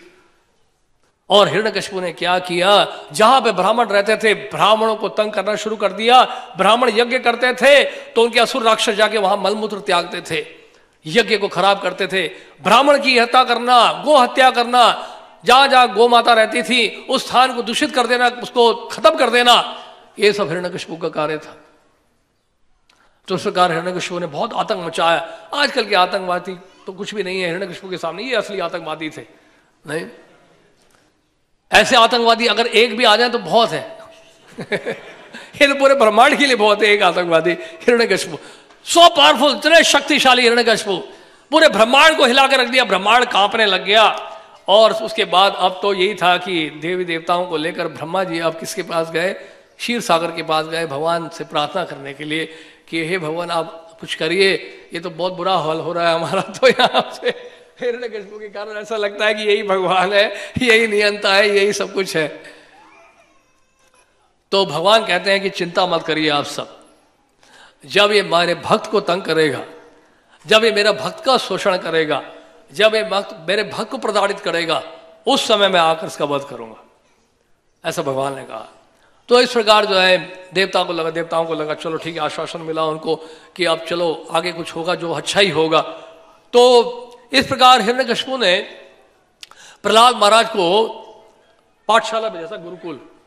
5 साल के हो गए थे प्रहलाद महाराज। हिरण्यकशिपु की 4 संतानें थी, उसमें से प्रहलाद महाराज जो है 5 साल के जब हुए तो प्रहलाद महाराज को गुरुकुल भेजा।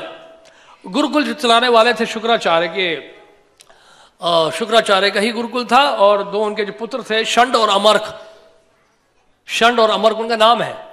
तो षंड और अमर्क जो है वहां के शिक्षक थे, संचालक थे उस गुरुकुल के, टीचर से। और बहुत ही बढ़िया स्कूल था वो, अंतर्राष्ट्रीय स्कूल था, यूनिवर्सिटी लेवल पर स्कूल था वो। तो वहां पे बहुत सारे असुर बालक वहां पे आया करते थे और जितने भी बच्चे थे वो सारे असुर थे, सारे राक्षस के बच्चे थे। तो वहां पे प्रहलाद महाराज लेकिन उनका व्यवहार बिल्कुल वैसे का वैसे ही था, आज्ञाकारी थे, बड़े सौम्य व्यवहार था उनका, बड़े सहनशील थे, बड़े विनम्र थे, बड़े आज्ञाकारी थे, जो उनको कहा जाता था वो करते थे। और सभी विद्यार्थियों में श्रेष्ठ विद्यार्थी थे प्रहलाद महाराज। तो कहने का मतलब ये है कि भक्त जो है हर तरह से दक्ष होते हैं। और उनको सिखाया क्या जाता था, उनको सिखाया जाता था पॉलिटिक्स, उनको सिखाया जाता था इकोनॉमिक्स, उनको सिखाया जाता था सोशियोलॉजी, उनको सिखाया जाता था जूलॉजी, उनको सिखाया जाता था इंजीनियरिंग, उनको सिखाया जाता था कंप्यूटर्स, नहीं कंप्यूटर्स था नहीं शायद, तो ये सब सिखाया जाता था जो कि आजकल सिखाया जाता है, तो आप सब जानते ही हैं। तो इस प्रकार जो है ये हिरण्यकशिपु ने जब मतलब प्रहलाद महाराज ने कुछ समय के लिए सीख लिया और उन्होंने यही देखा कि उनका रिपोर्ट चार्ट भी बड़ा अच्छा है और पूरे स्कूल में फर्स्ट आए हैं, वो अपनी क्लास में फर्स्ट आए हैं, प्रहलाद महाराज टॉप किया उन्होंने पूरे स्कूल में। और उसके बाद प्रहलाद महाराज को लेके षंड और अमर्क हिरण्यकशिपु के पास आए। और हिरण्यकशिपु के पास जब आए तो हिरण्यकशिपु बहुत प्रसन्न हुआ। उन्होंने कहा, प्रहलाद महाराज से कहा कि प्रहलाद आपने क्या सीखा गुरुकुल में, ये बताओ। मैंने सुना है कि आप बहुत अच्छा अध्ययन वहां कर रहे थे, बहुत कुछ आपने सीखा है और सभी बच्चों में आप सबसे श्रेष्ठ थे विद्यार्थी वहां पे। मुझे बड़ी खुशी हुई। प्रहलाद महाराज का आलिंगन किया, प्रहलाद महाराज को उसके सर को सूंघा प्रेमवश और आंखों में से आंसू आने लगे। हिरण्यकशिपु का हृदय पिघल गया। प्रहलाद महाराज को अपने गोद में बिठाया हुआ था हिरण्यकशिपु ने। क्या सीखा बेटा तुमने गुरुकुल में, क्या सीखा? प्रहलाद महाराज कहते हैं तसाधु मन्ने असुरवर्य देहिना सदा समुद्र ने दियात असत ग्रहात हितवाद बातम ग्रह अंधकोपम वनम गतोद यद हरि आश्रयेत। प्रहलाद महाराज ने उत्तर दिया, हे असुर श्रेष्ठ दैत्यराज, आप असुर वर्य है, असुरों में श्रेष्ठ है। जहां तक मैंने अपने गुरु से सीखा है, ऐसा कोई व्यक्ति जिसने क्षणिक देह तथा क्षणिक ग्रस्त जीवन स्वीकार किया है वह निश्चय ही चिंताग्रस्त रहता है, क्योंकि वैसे अंधे कुएं में गिर जाता है जहां जल नहीं रहता, केवल कष्ट ही कष्ट मिलते हैं। मनुष्य को चाहिए कि हम स्थिति को त्याग कर वन में चले जाएं। स्पष्ट अर्थ यह है कि मनुष्य को चाहिए कि वृंदावन जाए या इस्कॉन के किसी टेंपल में जाए जहां केवल कृष्ण भावना मृत व्याप्त है। बोले हरि हरि हरि हरि, और इस तरह वह पूर्ण पुरुषोत्तम भगवान की शरण ग्रहण करे। प्रहलाद महाराज ने ये जब कहा तो हिरण्यकशिपु को बहुत खुशी हुई, नहीं हिरण्यकशिपु बहुत दुखी हुए। षंडोरा क्या सिखाया तुमने इसको, क्या ज्ञान दिया तुमने अपने स्कूल में? मैंने तुम्हें कहा था उसको पॉलिटिक्स सिखाने के लिए, डिप्लोमेसी सिखाने के लिए, राजनीति सिखाने के लिए, मिलिट्री आर्ट सिखाने के लिए, ये क्या सिखा दिया तुमने? ये क्या बकवास कर रहा है ये? नहीं तो इस प्रकार हिरण्यकशिपु को बहुत गुस्सा आया षंडोर अमर के ऊपर, तुम लोग ठीक से गार्ड नहीं कर रहे हो स्कूल को, ये क्या सिखा के रखा है तुमने? लगता ऐसा है कि आपकी पाठशाला में, आपके गुरुकुल में कोई वैश्य घुस गए हैं और वैश्य गुप्त रूप में आए हैं और गुप्तचर बन के वहां पर इसको वही ना कोई शिक्षा दे रहे हैं। देखो जाकर देखो, कोई वैश्य तो नहीं घुसे हुए स्कूल में। अभी कई स्कूल से हमारे वैष्णव भी भक्त भी जाते हैं, कई स्कूल ज्वाइन किए हुए हैं। हमारे भक्तों के जो बच्चे हैं वो सब कई स्कूल में पढ़ रहे हैं बाहर। तो गुप्त रूप में भी धीरे धीरे क्या करते हैं, वहां जाकर ये प्रचार करते रहते हैं, कुछ ना कुछ प्रसाद दे देते हैं, कभी कुछ सुना देते हैं, कीर्तन सुना देते हैं, छुप छुप के थोड़ा थोड़ा काम करते रहते हैं अपना। बड़ा कंटेजियस डिसीज है ये कृष्णा कॉन्शियसनेस, छूत की बीमारी है। तो जहां जाता है वो छुआछात जो उसको बोलते हैं, वो छूत की बीमारी की तरफ फैल जाता है। और जो भी भक्तों के संपर्क में आता है धीरे धीरे वो भी कृष्ण भावना भावित हो जाता है। जैसे हमारे सिक्योरिटी गार्ड्स हैं, कई भक्त बनने लगे हैं, 16 माला पूरे माला ही करते रहते हैं।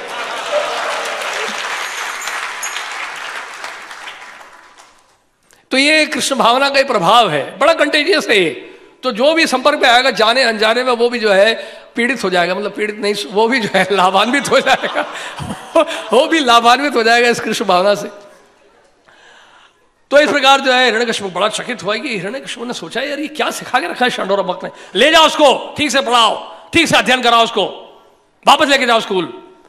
तो इस तरह से प्रहलाद महाराज को पूछे कहां से सीखा तुमने ये सब है, कहां से सीखा? हमने तो कभी नहीं सिखाया तुम्हें। कौन है तुम्हारे मित्र? कोई वैष्णव है यहाँ पर, भक्त, भगवान विष्णु के भक्त, विष्णु के भक्त यहाँ पे कहीं स्कूल में तो नहीं घुस रहे? बताओ क्या सीखा, कहां से सीखा तुमने? प्रहलाद महाराज कहते हैं कि मैंने तो अपने गुरुदेव से सीखा है जो कुछ सीखा नाम नहीं बताया उन्हें कि नारद जी से सीखा है, उन्हें बताया कि मैंने तो अपने गुरुदेव से सीखा है। क्यों पता है नारद जी का नाम लेते ही लोग अपराध करेंगे, तो उन्होंने कहा कि मैंने तो अपने गुरुदेव से सीखा है। और जहां तक आपकी बात है, जो आप जो मैं शिक्षा दे रहे हो, आप ये बता रहे हो कि आपके मित्र हैं और मित्र होने पर इनका कैसे शोषण किया जाए, ये तो आप सिखा रहे हो। और ये आपके शत्रु हैं, ये आपके शत्रु हैं, ये आपके दुश्मन हैं, इनका विनाश कैसे हो, इनको कष्ट कैसे दें, इनको समाप्त कैसे करें, इनको खत्म कैसे करें, यही तो आप सिखा रहे हो। और क्या सिखा रहे हो, और क्या सिखा रहे हो आप ये सिखा रहे हो। बड़े मतलब सौम्य भाव से, मतलब जो है विनम्रता से उन्होंने बोला। उन्होंने बोला कि आप क्या सिखा रहे हैं हमें? आर्थिक विकास सिखा रहे हैं, राजनीति सिखा रहे हैं, आप यही सिखा रहे हैं ना धन कैसे कमाना चाहिए, आप यही तो सिखा रहे हैं। आप ये बता रहे हैं कि ये मित्र है, ये शत्रु है, ये बात मुझे समझ में नहीं आती, मेरे दिल में ये बात बैठती नहीं। मेरे लिए तो सभी मित्र है ना। तो ये मैं द्वंद्व को नहीं समझ सकता हूं कि ये द्वंद्व मेरे समझ में नहीं आता है कि द्वंद्व कि ये मेरा मित्र है, ये मेरा शत्रु है, ये बात मेरे दिमाग में घुसी नहीं है, मैं क्या करूं? प्रहलाद महाराज कहते हैं। और जहां तक जो है मेरी बात है, मैं तो चुंबक के समान हूं, मैं मेरी बात है, मैं तो लोहे के समान हूं। और जहां तक भगवान विष्णु की बात है, वो चुंबक के समान है। तो लोहा जो है वो चुंबक की तरफ आकर्षित होता ही है। मेरे लिए स्वाभाविक है कि मैं क्या करूं, भगवान विष्णु की तरफ मैं आकर्षित हो जाता हूं, क्योंकि मैं लोहे के समान हूं और भगवान विष्णु जो है वो चुंबक के समान है। तो फिर षंड और अमर बड़े गुस्से हुए और छड़ी उठाई उन्होंने और उन्होंने कहा कि अब इसको हम जो है प्रताड़ित करते हैं, इसको सबक सिखाते हैं, तभी सुधरेगा ये। लेकिन उसने कहा कि ठीक है, थोड़ा हम फिर से प्रयास करते हैं। और हिरण्यकशिपु ने जो जो उनको कहा था सिखाने के लिए, जो जो उन्होंने कहा था पढ़ाने के लिए, वो उन्होंने पढ़ाना शुरू किया। और प्रहलाद महाराज उसके बावजूद भी जो है फिर भी आज्ञाकारी बने रहे, फिर भी उसके बाद बने रहे, फिर भी सहन करते रहे। और प्रहलाद महाराज ने धीरे धीरे क्या किया, सारी शिक्षाओं में जो है दक्षता प्राप्त कर ली। और षंड और अमर को बड़ा गर्व हुआ, वाह हिरण्यकशिपु बड़े खुश होंगे हमसे, हमें पुरस्कार देंगे, हैं हमें सम्मान देंगे, वाह क्या शिक्षा दिए है। उनका लड़का जो है पूरे स्कूल में, पूरे यूनिवर्सिटी में से टॉप किया है, क्या सिखाया हमने उसको, प्रहलाद महाराज को। तो इस प्रकार प्रहलाद महाराज को लेके गए और प्रहलाद महाराज को उनके घर पे लेके गए सबसे पहले। और उनकी माता कयादू ने जो है बहुत सुंदर उनका श्रृंगार किया, वस्त्र पहनाए, उनको नहलाए दिलाए, वस्त्र पहनाए। देखिए क्या है, प्राचीन समय में जो राजा महाराजा के घर पे लोग होते थे, आज भी बड़े बड़े घरानों में होता है कि अगर आप अपने पिता से भी मिलने जाएंगे तो बहुत सारी औपचारिकताएं होती हैं। अपने पिता, उनके पिता है स्वयं, लेकिन पिता क्योंकि बहुत बड़े राजा हैं, सम्राट हैं, तो उनसे मिलने के लिए क्या है, वेशभूषा ठीक होनी चाहिए। ये थोड़ा कि हमारे ब्रह्मचारियों की तरह गमछा पहन के चले गए राजा के पास। खैर राजा के पास तो नहीं जाएंगे हम सब, लेकिन कहने की बात है कि प्रहलाद महाराज जो है बहुत सुसज्जित श्रृंगार करके, बहुत अच्छे अच्छे वस्त्र पहना के जो है प्रहलाद महाराज को जो है उनको लेके गए। षंड और अमर जो है हिरण्यकशिपु के पास लेके गए। और हिरण्यकशिपु ने पहले की तरह ही जो है प्रहलाद महाराज का आलिंगन किया और सर को सूंघा प्रेम के कारण, और आंखों में से फिर से आंसू आने लगे। और प्रहलाद से कहा कि प्रहलाद, मैंने सुना है कि तुम बहुत अच्छा कर रहे हो पाठशाला में, और तुमने बहुत कुछ सीख लिया है, बहुत अच्छी पढ़ाई तुम कर रहे हो, और लेकिन मैं जानना चाहता हूं कि तुमने जितनी भी शिक्षाएं ली हैं, जितना भी उन्हें तुमने ज्ञान प्राप्त किया है, उसमें सबसे उत्तम शिक्षा कौन सी है बताओ। बहुत कुछ सीखा होगा तुमने पाठशाला में, गुरुकुल में, सबसे उत्तम शिक्षा क्या है बता दो। प्रहलाद महाराज ने कहा ठीक है बताता हूं मैं, इस बार मैं सीधे सीधे बात करूंगा। तत्साधु मन्य असुर वर्रे देहिनाम, ये श्लोक नहीं बोलने वाला मैं, अब मैं स्पष्ट बात करूंगी कि क्या असलियत क्या है, सच्चाई क्या है। श्रवणम कीर्तनम विष्णु स्मरणम, उन्होंने बोल दिया विष्णु का स्मरण, विष्णु शब्द का उपयोग कर दिया इस बार उन्होंने, हिरण्यकशिपु स्मरण नहीं बोला उन्होंने। श्रवणम कीर्तनम विष्णु स्मरणम पाद सेवनम अर्चनम वंदनम दास्यम सख्यम आत्मनिवेदनम, तो नवदा भक्ति के बारे में बोला। और प्रहलाद महाराज कहते हैं उसके बाद बहुत सुंदर बात बोली नवदा भक्ति का वर्णन करने के बाद। प्रहलाद महाराज कहते हैं इति पुंसार पिता विष्णु भक्ति सेवन लक्षणा क्रियेत भगवती अदा तत्मन्ये अधीतम उत्तमम। प्रहलाद महाराज कहते हैं भगवान विष्णु के दिव्य पवित्र नाम रूप साज समाज तथा लीलाओं के विषय में सुनना तथा कीर्तन करना, उनका स्मरण करना, भगवान के चरणों की सेवा करना, षोडश उपचार विधि द्वारा भगवान की सादर पूजा करना, भगवान से प्रार्थना करना, उनका दास बनना, भगवान को श्रेष्ठ सर्वश्रेष्ठ मित्र के रूप में मानना तथा उन्हें अपना सर्वस्व न्यौछावर करना, अर्थात मनसा वाचा कर्मणा उनकी सेवा करना, शुद्ध भक्ति की ये 9 विधियां स्वीकार की गई हैं। जिस किसी ने इन 9 विधियों द्वारा कृष्ण की सेवा में अपना जीवन अर्पित कर दिया है, उसे ही सर्वाधिक विद्वान व्यक्ति मानना चाहिए, क्योंकि उसने पूर्ण ज्ञान प्राप्त कर लिया है। प्रहलाद महाराज ने क्या बात बोली देखिए। और हिरण्यकशिपु ने जब सुना तो सोच के देखिए क्या उनके अंदर गुस्सा आया होगा। और यही नहीं, ये बात पूरी हुई उनकी, आगे भी और भी बहुत कुछ बोलने लगे। आगे उन्होंने कहा मतिर न कृष्णे परतो सतो वा मिथो विपद्ये घृव्रतानाम अदांत गोबीर विशताम तमिश्रम पुनः पुनः चर्वित चरणानाम। क्या बात बोली है प्रहलाद महाराज ने। प्रहलाद महाराज बहुत सुंदर बात बता रहे हैं। एक एक जो श्लोक है इसमें भागवत में, इस प्रसंग में याद करने लायक है, इनको याद करना चाहिए हमें।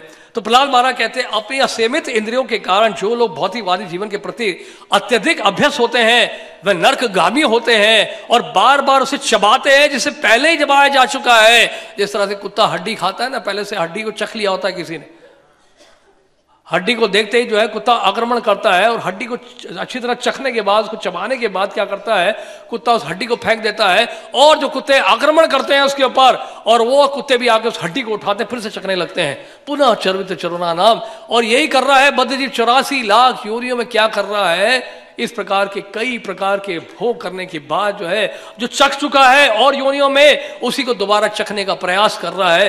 यही तो दुख की बात है। तो यहां पर ये बात बता रहे हैं, ऐसे लोगों का कृष्ण के प्रति झुकाव नहीं होता। ना तो अन्यों के उपदेशों से, ना अपने निजी प्रयासों से, ना ही दोनों के मिश्र योग से कभी होता है। तो इस तरह से प्रहलाद महाराज कहने लगे। और प्रहलाद महाराज आगे बहुत सुंदर बात बता रहे हैं। एक बात और, एक श्लोक और उन्होंने बड़ा अच्छा श्लोक बोला, और ना ते विदु स्वार्थ गति में विष्णु दुराशया भैर अर्थमानिनस अंधा यथांधे रूपनीय मानस तेपीत संत्रयाम उर्दामनी बद्धहा। जो लोग भौतिक जीवन के भोग की भावना द्वारा दृढ़ता से बंधे हैं और जिन्होंने अपने ही समान बाह्य इंद्र विषयों से आसक्त अंधे व्यक्ति को अपना नेता या गुरु स्वीकार कर रखा है, वह ही नहीं समझ सकते हैं कि जीवन का लक्ष्य भगवत धाम को वापस जाना तथा भगवान विष्णु की सेवा में लगे रहना है। यानी कि उन पाठशालाओं में विश्वविद्यालयों में ऐसे शिक्षकों से अध्ययन करते हैं, ऐसे भौतिकवादियों को नेता मानते हैं, राजनेता मानते हैं और इनके पदचिन्हों पर चलते हैं, तो क्या होता है, नरकगामी बनना पड़ता है, क्योंकि वो गड्ढे में गिरते हैं और उनका अनुसरण करने वाले लोग भी जो है गड्ढे में गिर जाते हैं। जिस प्रकार अंधे व्यक्ति द्वारा ले जाया गया दूसरा अंधे व्यक्ति सही मार्ग से भटक सकता है और गड्ढे में गिर सकता है, उसी प्रकार भौतिकता से आसक्त व्यक्ति अपने ही जैसे किसी दूसरे व्यक्ति द्वारा मार्ग दिखलाए जाने पर सकाम कर्म की रस्सियों द्वारा बंधे रहते हैं, जो अत्यंत मजबूत डोरियां से बनी होती हैं। और ऐसे लोग तीनों प्रकार के कष्ट सहते हुए पुनः पुनः भौतिक जीवन प्राप्त करते रहते हैं। और उसके बाद बहुत सुंदर एक बात बताई, लेकिन प्रहलाद महाराज ने कहा कि अब इस बंधन से, इस अज्ञानता से, इस अविद्या से छूटने का सबसे सरल उपाय क्या है, और वो है नारद जी जैसे महाभागवतों का शरण लेना। मां सेवाम द्वारम आहुर विमुक्तेश तमो द्वारम योषिताम संगी संगम। महत्पुरुषों का जब संग करते हैं तो हमारा मुक्ति का द्वार खुल जाता है। और उन्होंने बहुत सुंदर यहां पे श्लोक उदित किया प्रहलाद महाराज ने, नैषामतिस्तावत उरुक्रमांग्रीम सृष्टि अनर्था उपगमः यत अर्थ स्पृशति अनर्थ उपगमः यदर्थः मय्यसां पादरजोभिषेकम निष्किंचना नाम चवणीत यावत। तो प्रहलाद महाराज यह सुझाव दे रहे हैं, तो क्या करना चाहिए हमें इस भौतिक आसक्ति को त्याग करने के लिए, इस अंधकार और अज्ञानता से बचने के लिए, विद्या से बचने के लिए हमें क्या करना पड़ेगा? हमें ऐसे वैष्णव के चरणों की धूलि लेकर उस धूलि से अपने शरीर का अभिषेक करना होगा।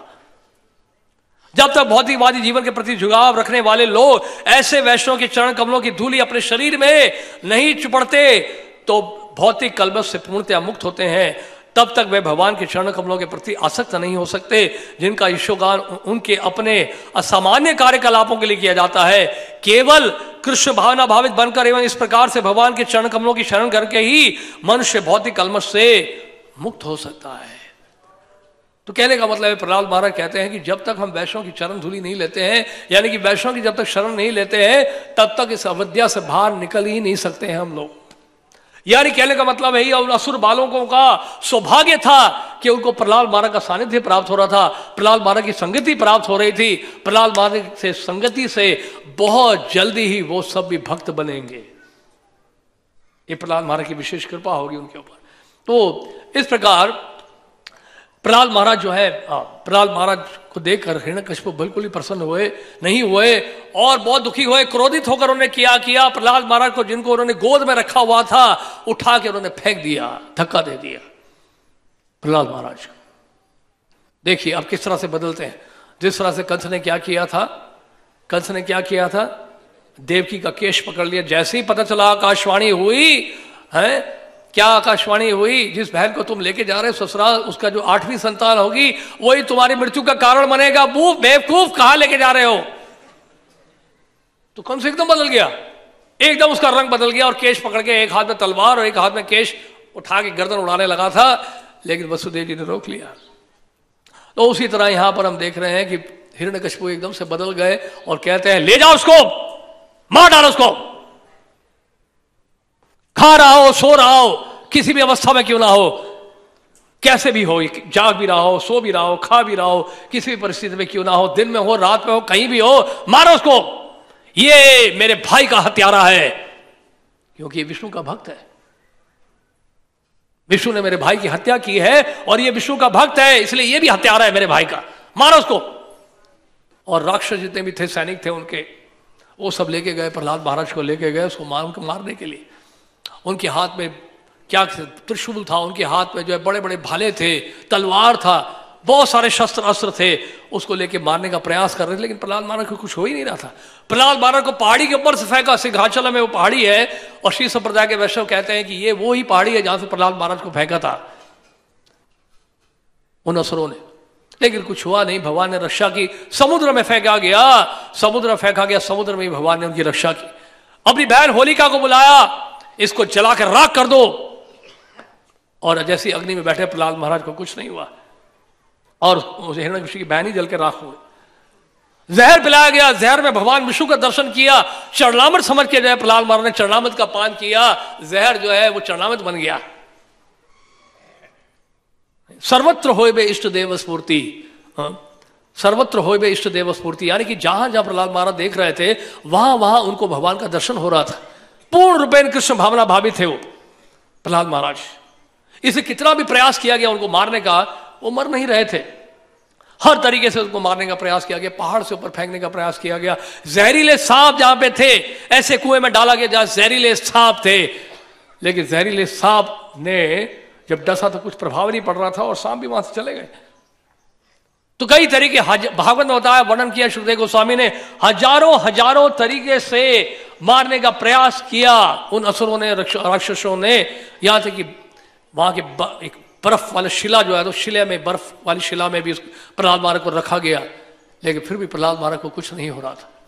प्रहलाद महाराज की रक्षा स्वयं भगवान कर रहे थे, और हिरण्यकशिपु हताश हो गया, हिरण्यकशिपु का भय बढ़ गया, और ये प्रहलाद महाराज जो छोटे बालक को नहीं मार पा रहे ये हैं, अब क्या होगा मेरा। बहुत भयभीत हो गया प्रहलाद। हिरण्यकशिपु जो है, षण्ड और अमर्क वहां पे पहुंचे, और षण्ड और अमर्क ने अपनी टिप्पणी दी, टीका टिप्पणी जो है वो तो करेंगे, अपना जो है कमेंट्री तो देंगे पीछे पीछे। उन्होंने कहा कि देखिए महाराज, आप असुर कुल के श्रेष्ठ हैं, आपका जो कुल है, आपका जो वंश है, ये चंदन के वन के समान है, इट्स लाइक सैंडलवुड फॉरेस्ट। और आपका ये लड़का है प्रहलाद, उस चंदन वाले वन में जो है कांटों की झाड़ियों के समान है। उस कांटे की झाड़ियों से बना है ये हत्ता, कुल्हाड़ी का हत्ता, और ये कुल्हाड़ी जानते हैं कौन है, ये विष्णु है। और इस कुल्हाड़ी को लेकर जो है आपको मारने का प्रयास किया जा रहा है, लेकिन आप चिंता ना करें, आप असुर श्रेष्ठ हैं, आप क्यों चिंता करते हैं।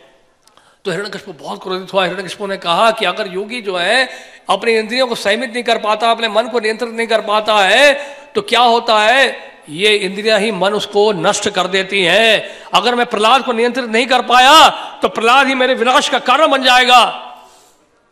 तो हिरण्यकशिपु बहुत दुखी हुआ, बहुत दुखी हुआ। उसने कहा क्या करूं मैं, चिंता में पड़ गया, सारा तेज उसका समाप्त हो गया, बहुत दुखी हो गया हिरण्यकशिपु। षण्ड और अमर कहते हैं कि महाराज आप क्यों चिंता करते हैं, अब बहुत बालक है ये प्रहलाद, छोटा है अभी, इसको कुछ समय के लिए पढ़ने दीजिए, जब परिपक्व हो जाएगा, थोड़ा बड़ा हो जाएगा, तो आपकी सेवा हमेशा के लिए करेगा, तब तक आप इसको छोड़ दें तो अच्छा है। अभी 5 साल का ही तो है, ये छोटा बालक है, तो इसकी बातों पे आप मत जाइए।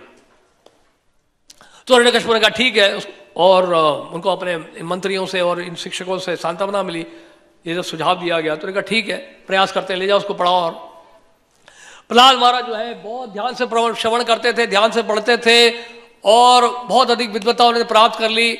उनका स्वभाव वैसे का वैसे ही रहा। इतना कुछ उनको कष्ट दिया गया, इतना प्रताड़ित किया गया, इतना उनका शोषण किया गया, उसके बाद भी प्रहलाद महाराज बिल्कुल सहनशील थे, विनम्र थे।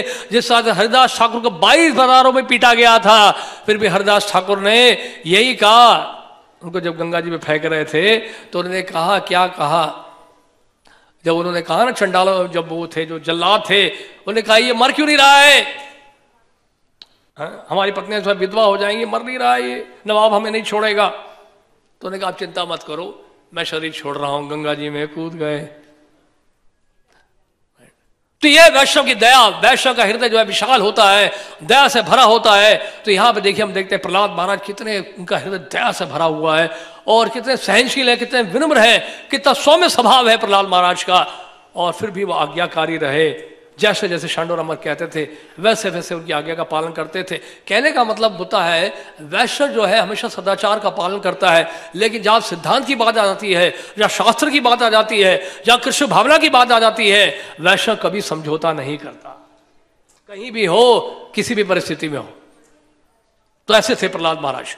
तो प्रहलाद महाराज ने देखा एक दिन षण और अमर अपने घर के कार्य से घर गए हुए हैं, तो उन्होंने कहा यही मौका है, खूब प्रचार करूं, क्योंकि उनको लगा षण और अमर को अब प्रहलाद सुधर रहा है, अब पढ़ाई अच्छा करता है। नहीं, जैसे चैतन्य महाप्रभु रघुनाथ दास गोस्वामी को क्या बोला था, जाओ जाओ घर जाओ, अभी इतनी जल्दी वैराग लेने की आवश्यकता नहीं है, एक ही छलांग से तुम समुद्र नहीं पार कर सकते हो, समय आने पर कृष्ण व्यवस्था करेंगे, अभी घर जाओ, बोला था चैतन्य महाप्रभु रघुनाथ दास गोस्वामी को। और रघुनाथ दास गोस्वामी जब घर आए तो घर आकर वो सांसारिक कार्यों में लग गए, जमींदारी करने लगे, व्यापार देखने लगे, तो घर वालों को ये लगा कि लड़का सुधर गया है, यही बोला ना उन्होंने घर वालों ने। तो इसी तरह से प्रहलाद महाराज भी कर रहे थे। प्रहलाद महाराज ऐसा लग रहा था कि अब बहुत पढ़ाई में इंटरेस्ट ले रहे हैं और अच्छा अध्ययन कर रहे हैं, आज्ञाकारी हैं, अच्छा हर बात सुनते हैं और श्रेष्ठ विद्यार्थी हैं। तो षण नंबर सोचा थोड़ा हम लोग घर जाके आते हैं। षण नंबर घर चले गए, और जब घर चले गए तो प्रहलाद महाराज ने सोचा यही मौका है, प्रचार कर लो खूब, इतने सारे व्यक्ति में है यहाँ पे, इतने सारे असुर है, ये सारे के सारे पोटेंशियल भक्त हैं, जो भी हमारी पाठशाला में है वो सब भक्त बन जाएंगे, राइट। और उसके बाद प्रहलाद महाराज ने प्रीचिंग शुरू किया। प्रहलाद महाराज ने, ये बहुत फेमस श्लोक है जो कौमाराम आचरेत प्राग्यो धर्मान भागवताम यह दुर्लभम मानुषम जन्म तदपि अध्रुवम अध्रुवम अध्रुवम अर्थदम। प्रहलाद महाराज ने कहा कि 5 साल की अवस्था से भागवत धर्म को स्वीकार करना चाहिए, भागवत धर्म की शिक्षा जो है 5 साल की अवस्था से दी जानी चाहिए। ये मनुष्य जीवन जो है बहुत दुर्लभ है, इसको व्यर्थ मत गवाओ, अभी से ही बचपन से ही शुद्ध भक्ति करना प्रारंभ करो। तो इस प्रकार जब उनको समझाया तो उनका प्रभाव पड़ा उनके उपदेश का, क्योंकि ये जीव का जो है स्वाभाविक लक्षण है भगवान की सेवा करना, और इसी में ही वास्तविक आनंद, वास्तविक सुख आपको प्राप्त होगा। तो मेरे प्रिय मित्रों, कृपा करके इस शिक्षा को गंभीरता से स्वीकार करो, यह है असली शिक्षा। और उनके मित्र बड़े प्रभावित हुए। प्रहलाद महाराज अपने विद्यार्थियों से बोलने लगे, और ये जो शिक्षाएं हैं, जो प्रहलाद महाराज की शिक्षाएं भागवत में, ये इतनी महत्वपूर्ण, इतनी शक्तिशाली हैं। आचार्यगण हमारी जो परंपरा में है, इन शिक्षाओं को कई बार दोहराते हैं। जैसे हमारे श्रील प्रभुपाद कई बार अपने प्रवचन में प्रहलाद महाराज की शिक्षाओं को दोहराते हैं। यहाँ तक कि प्रभुपाद जी ने प्रहलाद महाराज की शिक्षाओं के ऊपर एक छोटी सी पुस्तक भी छापी थी। और यहाँ तक कि श्रील भक्ति सिद्धांत ठाकुर ने कहा कि भगवान कपिल देव की शिक्षा, प्रहलाद महाराज की शिक्षा और ध्रुव महाराज की शिक्षा भक्तों को 100 दफा पढ़ना चाहिए, 100 टाइम्स। प्रहलाद महाराज की शिक्षा, ध्रुव महाराज की शिक्षा और भगवान कपिल देव की शिक्षा भक्तों को 100 दफा पढ़ना चाहिए। याद है कि चैतन्य महाप्रभु जब जगन्नाथपुरी में थे नीलाचल में, तो गदाधर पंडित से उन्होंने भी प्रहलाद महाराज ध्रुव महाराज की शिक्षाओं को 100 दफे सुना था, गदाधर पंडित से चैतन्य महाप्रभु ने। तो ये प्रहलाद महाराज की शिक्षा इतनी महत्वपूर्ण है, यानी कि महान वैष्णव आचार्य भी जो है इन शिक्षाओं की आराधना करते हैं, उपासना करते हैं।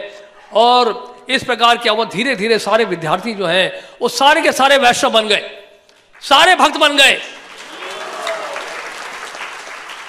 नहीं, कितना यूथ प्रीचिंग कितना सक्सेसफुल होकर ऐसे भक्त आपके साथ जाएंगे प्रचार करने के लिए, या जिस कॉलेज में आप एंटर करेंगे सारे विद्यार्थी वहां भक्त बन जाए, मजा आ जाएगा नहीं? और जितने हमारे मंदिर हैं वो सारे फुल हो जाए। तो इस प्रकार तो प्रहलाद महाराज से एक बात पूछी उन मित्रों ने, उन्होंने कहा कि बहुत अच्छी शिक्षाएं आपने दी हैं प्रहलाद, लेकिन एक बात बताओ, ये आपने सीखा कहां से? आप तो अपने घर चले जाते हो और यहां तो चारों तरफ हम सब असुर बालक हैं, आपके पिता तो असुर श्रेष्ठ हैं हिरण्यकशिपु, तो घर में तो आपकी कोई शिक्षा दे नहीं रहा है और यहां तो कोई शिक्षा देता नहीं है, आपको शिक्षा कहां से मिली बताइए? तो प्रहलाद महाराज ने फिर बताया कि कथा इस प्रकार से है। तो उन्होंने ये बताया कि मैंने वास्तव में शिक्षा अपने गुरुदेव से सीखी थी। और बताते हैं कि मेरे जब पिता मंदरा पर्वत चले गए थे, और मंदरा पर्वत जब गए वो घोर तपस्या कर रहे थे, तो उस समय क्या हुआ था, देवताओं ने क्या किया, मेरी माता का अपहरण कर लिया था, क्योंकि मेरी माता के गर्भ में मैं था। क्योंकि देवताओं को ये भय था, इंद्र को ये भय था कि कहीं मैं हिरण्यकशिपु 2 ना हो जाऊं। बोले हिरण्यकशिपु एक ही बहुत है, ये दोबारा एक और आ गया तो बहुत दिक्कत हो जाएगी, एक के बदले 2 हो गए तो और गड़बड़ हो जाएगा, तो जैसे ये जन्म लेगा तो उसकी हम हत्या कर देंगे, मार देंगे इसको। तो एबॉर्शन वाला सिस्टम बिल्कुल नहीं था उस समय, नहीं। तो वो लेके गए, कयादू को लेके गए थे, माता कयादू को लेकर गए। तो लेके जब जा रहे थे आकाश की तरफ, स्वर्गलोक की तरफ जा रहे थे, नारद जी वहां पहुंच गए। नारद जी ने कहा ठहरिए, कहां जा रहे हैं आप? इंद्रदेव क्यों लेके जा रहे हैं इनको? माता कयादु को। तो वो कहते हैं कि इसमें इनके गर्भ में जो है हिरण्यकशिपु का जो है बच्चा है, हम नहीं चाहते कि दूसरा हिरण्यकशिपु आए। तो नारद जी ने कहा कि ये राक्षस असुर नहीं है, बालक माता कयादु के घर में भगवान का अनन्य भक्त है, भगवान विष्णु का भक्त है, छोड़ दो इनको। अच्छा, ये विष्णु के भक्त है, इनके अंदर एक असुर कुल में भगवान का भक्त जन्म लेगा। और तुरंत पीछे हट गए, डर गए सब लोग। सभी देवी देवतागण ने क्या किया, परिक्रमा किसकी की, माता कयादु की परिक्रमा की। उसके बाद नारद जी जो है अपने आश्रम में ले गए, और नारद जी उनको आश्रम में ले जाके उन्होंने फिर माता कयादु को शिक्षा दी लगभग 100 दिव्य वर्षों के लिए। यानी कि जितने समय हिरण्यकशिपु मंदरा पर्वत में तपस्या कर रहे थे, उतने समय प्रहलाद महाराज भी जो है माता कयादु के गर्भ में रहे और उन्होंने भागवत धर्म की शिक्षा ली नारद मुनि से। और हिरण्यकशिपु की जब तपस्या समाप्त हो गई, सारी शक्तियां प्राप्त हो गई और हिरण्यकशिपु वापस आने वाला ही था, तो उस समय नारद जी ने जो है कहा अब आप जाइए अपने बच्चे को लेकर। और बच्चा बड़ा हो चुका था, लगभग 5 साल का हो ही चुका था तब तक। तो इस प्रकार जो है नारद जी की शिक्षा प्राप्त हुई थी। तो प्रहलाद महाराज को एक एक शिक्षा याद थी, जबकि वो माता के घर में थे। माता कयादु लेकिन भूल गई घर आकर सब कुछ, हिरण्यकशिपु की संगति में रह गए, वो सब भूल गए। लेकिन प्रहलाद महाराज के ऊपर विशेष कृपा थी भगवान की। माता के घर में रहते वही वो सब कुछ उनको याद था, और जन्म लेते हुए भगवान का वो निरंतर स्मरण कर रहे थे प्रहलाद महाराज। तो इस प्रकार जो है फिर हिरण्यकशिपु, यानी कि इस तरह से वो कह रहे हैं, बता रहे हैं प्रहलाद महाराज कहते हैं, इस तरह से मैंने जो है अपने गुरुदेव से सब कुछ सीखा था माता के गर्भ में। और उस समय अब यहां क्या हुआ कि हिरण्यकशिपु बहुत क्रोधित हो गए। जब पता चला कि स्कूल में जो इस प्रकार के प्रचार चल रहा है, षंड और अमक ने आके बताया, उन्होंने कहा कि अरे ये क्या हुआ जानते हैं महाराज, सब कुछ जो है गड़बड़ हो गया है। हमारे पाठशाला में सारे गुरुकुल जितने भी असुर बालक हैं सारे वैश्य बन गए, सारे भक्त बन गए, सब माला कर रहे हैं हरे कृष्णा कृष्णा कृष्णा हरे हरे, हरे राम राम राम हरे हरे। पूरे दिन कीर्तन करते रहते हैं, भागवत की चर्चा करते हैं, श्रवण करते हैं, कीर्तन करते हैं, नृत्य करते हैं, भावावेश में आ जाते हैं, कभी रोते हैं तो कभी हंसते हैं, कभी नाचते हैं, कभी जमीन पे लौटते हैं। They are always in ecstasy. तो बहुत चिंता का विषय, हिरण्यकशिपु को बहुत गुस्सा आया, हिरण्यकशिपु बहुत दुखी हुए। और उसके बाद प्रहलाद महाराज को बुलाया।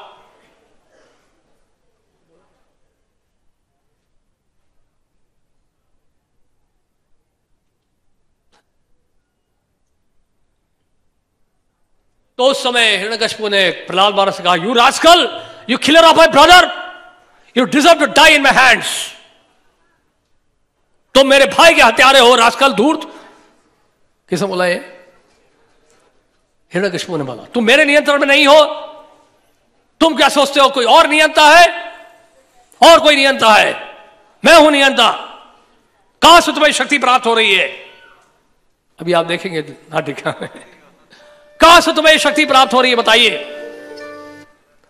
तो प्रहलाद महाराज कहते हैं, वही शक्ति जो आपको जहां से प्राप्त हो रही है वहीं से मुझे शक्ति प्राप्त हो रही है।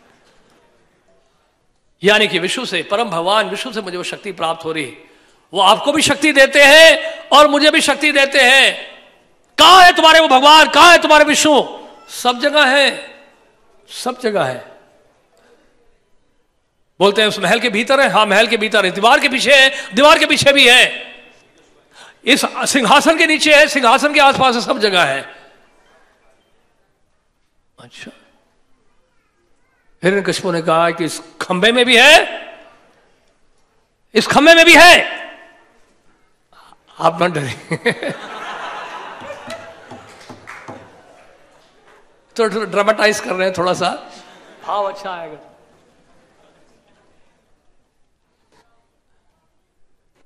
ये भावावेश नरसिंह भगवान का आवेश चैतन्य महाप्रभु को भी आ गया था। शिवास ठाकुर के घर पे एक बार शिवास ठाकुर बृहद सहस्त्र नाम पढ़ रहे थे, विष्णु सहस्त्र नाम, और चैतन्य महाप्रभु जब विष्णु सहस्त्र नाम सुन रहे थे उसमें नरसिंह भगवान का नाम आ गया। तो नरसिंह भगवान का नाम लेते ही क्या हुआ, चैतन्य महाप्रभु आवेश में आ गए नरसिंह भगवान के, और गदा लेकर नवद्वीप की सड़कों में भागने लगे और देखा कि नवद्वीपवासी सारे भयभीत हो रहे हैं। उनका भय देकर एकदम से चैतन्य महाप्रभु जो है फिर से वापस आ गए, बाहरी चेतना में आ गए। उन्होंने कहा ये क्या किया मैंने, तो नवद्वीपवासियों को भयभीत कर दिया। भय उत्पन्न करना किसी में जो है वो अपराध होता है। किसी को भय, किसी के मन में भय नहीं उत्पन्न करना चाहिए, ये भी अपराध है। तो शिवाज ठाकुर कहते हैं कि जिसने भी आपका ये आवेश देखा है, जिसने भी आपका ये रूप देखा है, नरसिंह आवेश का रूप देखा है, उसके तो कोटि कोटि जन्मों के अपराध कट गए हैं। और जो भी आपके नामों का उच्चारण कर रहा है, जो भी आपके इस नामों का उच्चारण कर रहा है, वो तो भवबंधन से छुटकारा पा चुका है, वो परम पवित्र हो चुका है। तो यहां पे नरसिंह भगवान जो है अब प्रकट होने वाले हैं। और हिरण्यकशिपु जो है ये बार बार प्रश्न पूछ रहे हैं कि कहां है तुम्हारे भगवान। और प्रहलाद महाराज ये कह रहे हैं वो सर्वत्र व्याप्त है, इस खंबे में भी है। तो हिरण्यकशिपु जो है गर्जना कर रहे थे, और गर्जना करके वो तलवार उन्होंने उठाया और प्रहलाद महाराज को सबसे पहले मारना चाह रहे थे। प्रहलाद महाराज को गर्दन उड़ाने वाले थे, लेकिन उससे पहले क्या किया, उन्होंने मुष्टिक प्रहार किया उस खंबे में। इस खंबे में नहीं, जो उनके महल में जो खंबा था, मुष्टिक प्रहार किया उन्होंने उस खंबे में, अपने फिस्ट से मारा जोर से उस खंबे में, ताकि भगवान विष्णु वहां से निकले और सबसे पहले उस हत्यारे की हत्या करें जिन्होंने उनके भाई की हत्या की है। आइए देखते हैं, इस लीला का दर्शन करते हैं हम।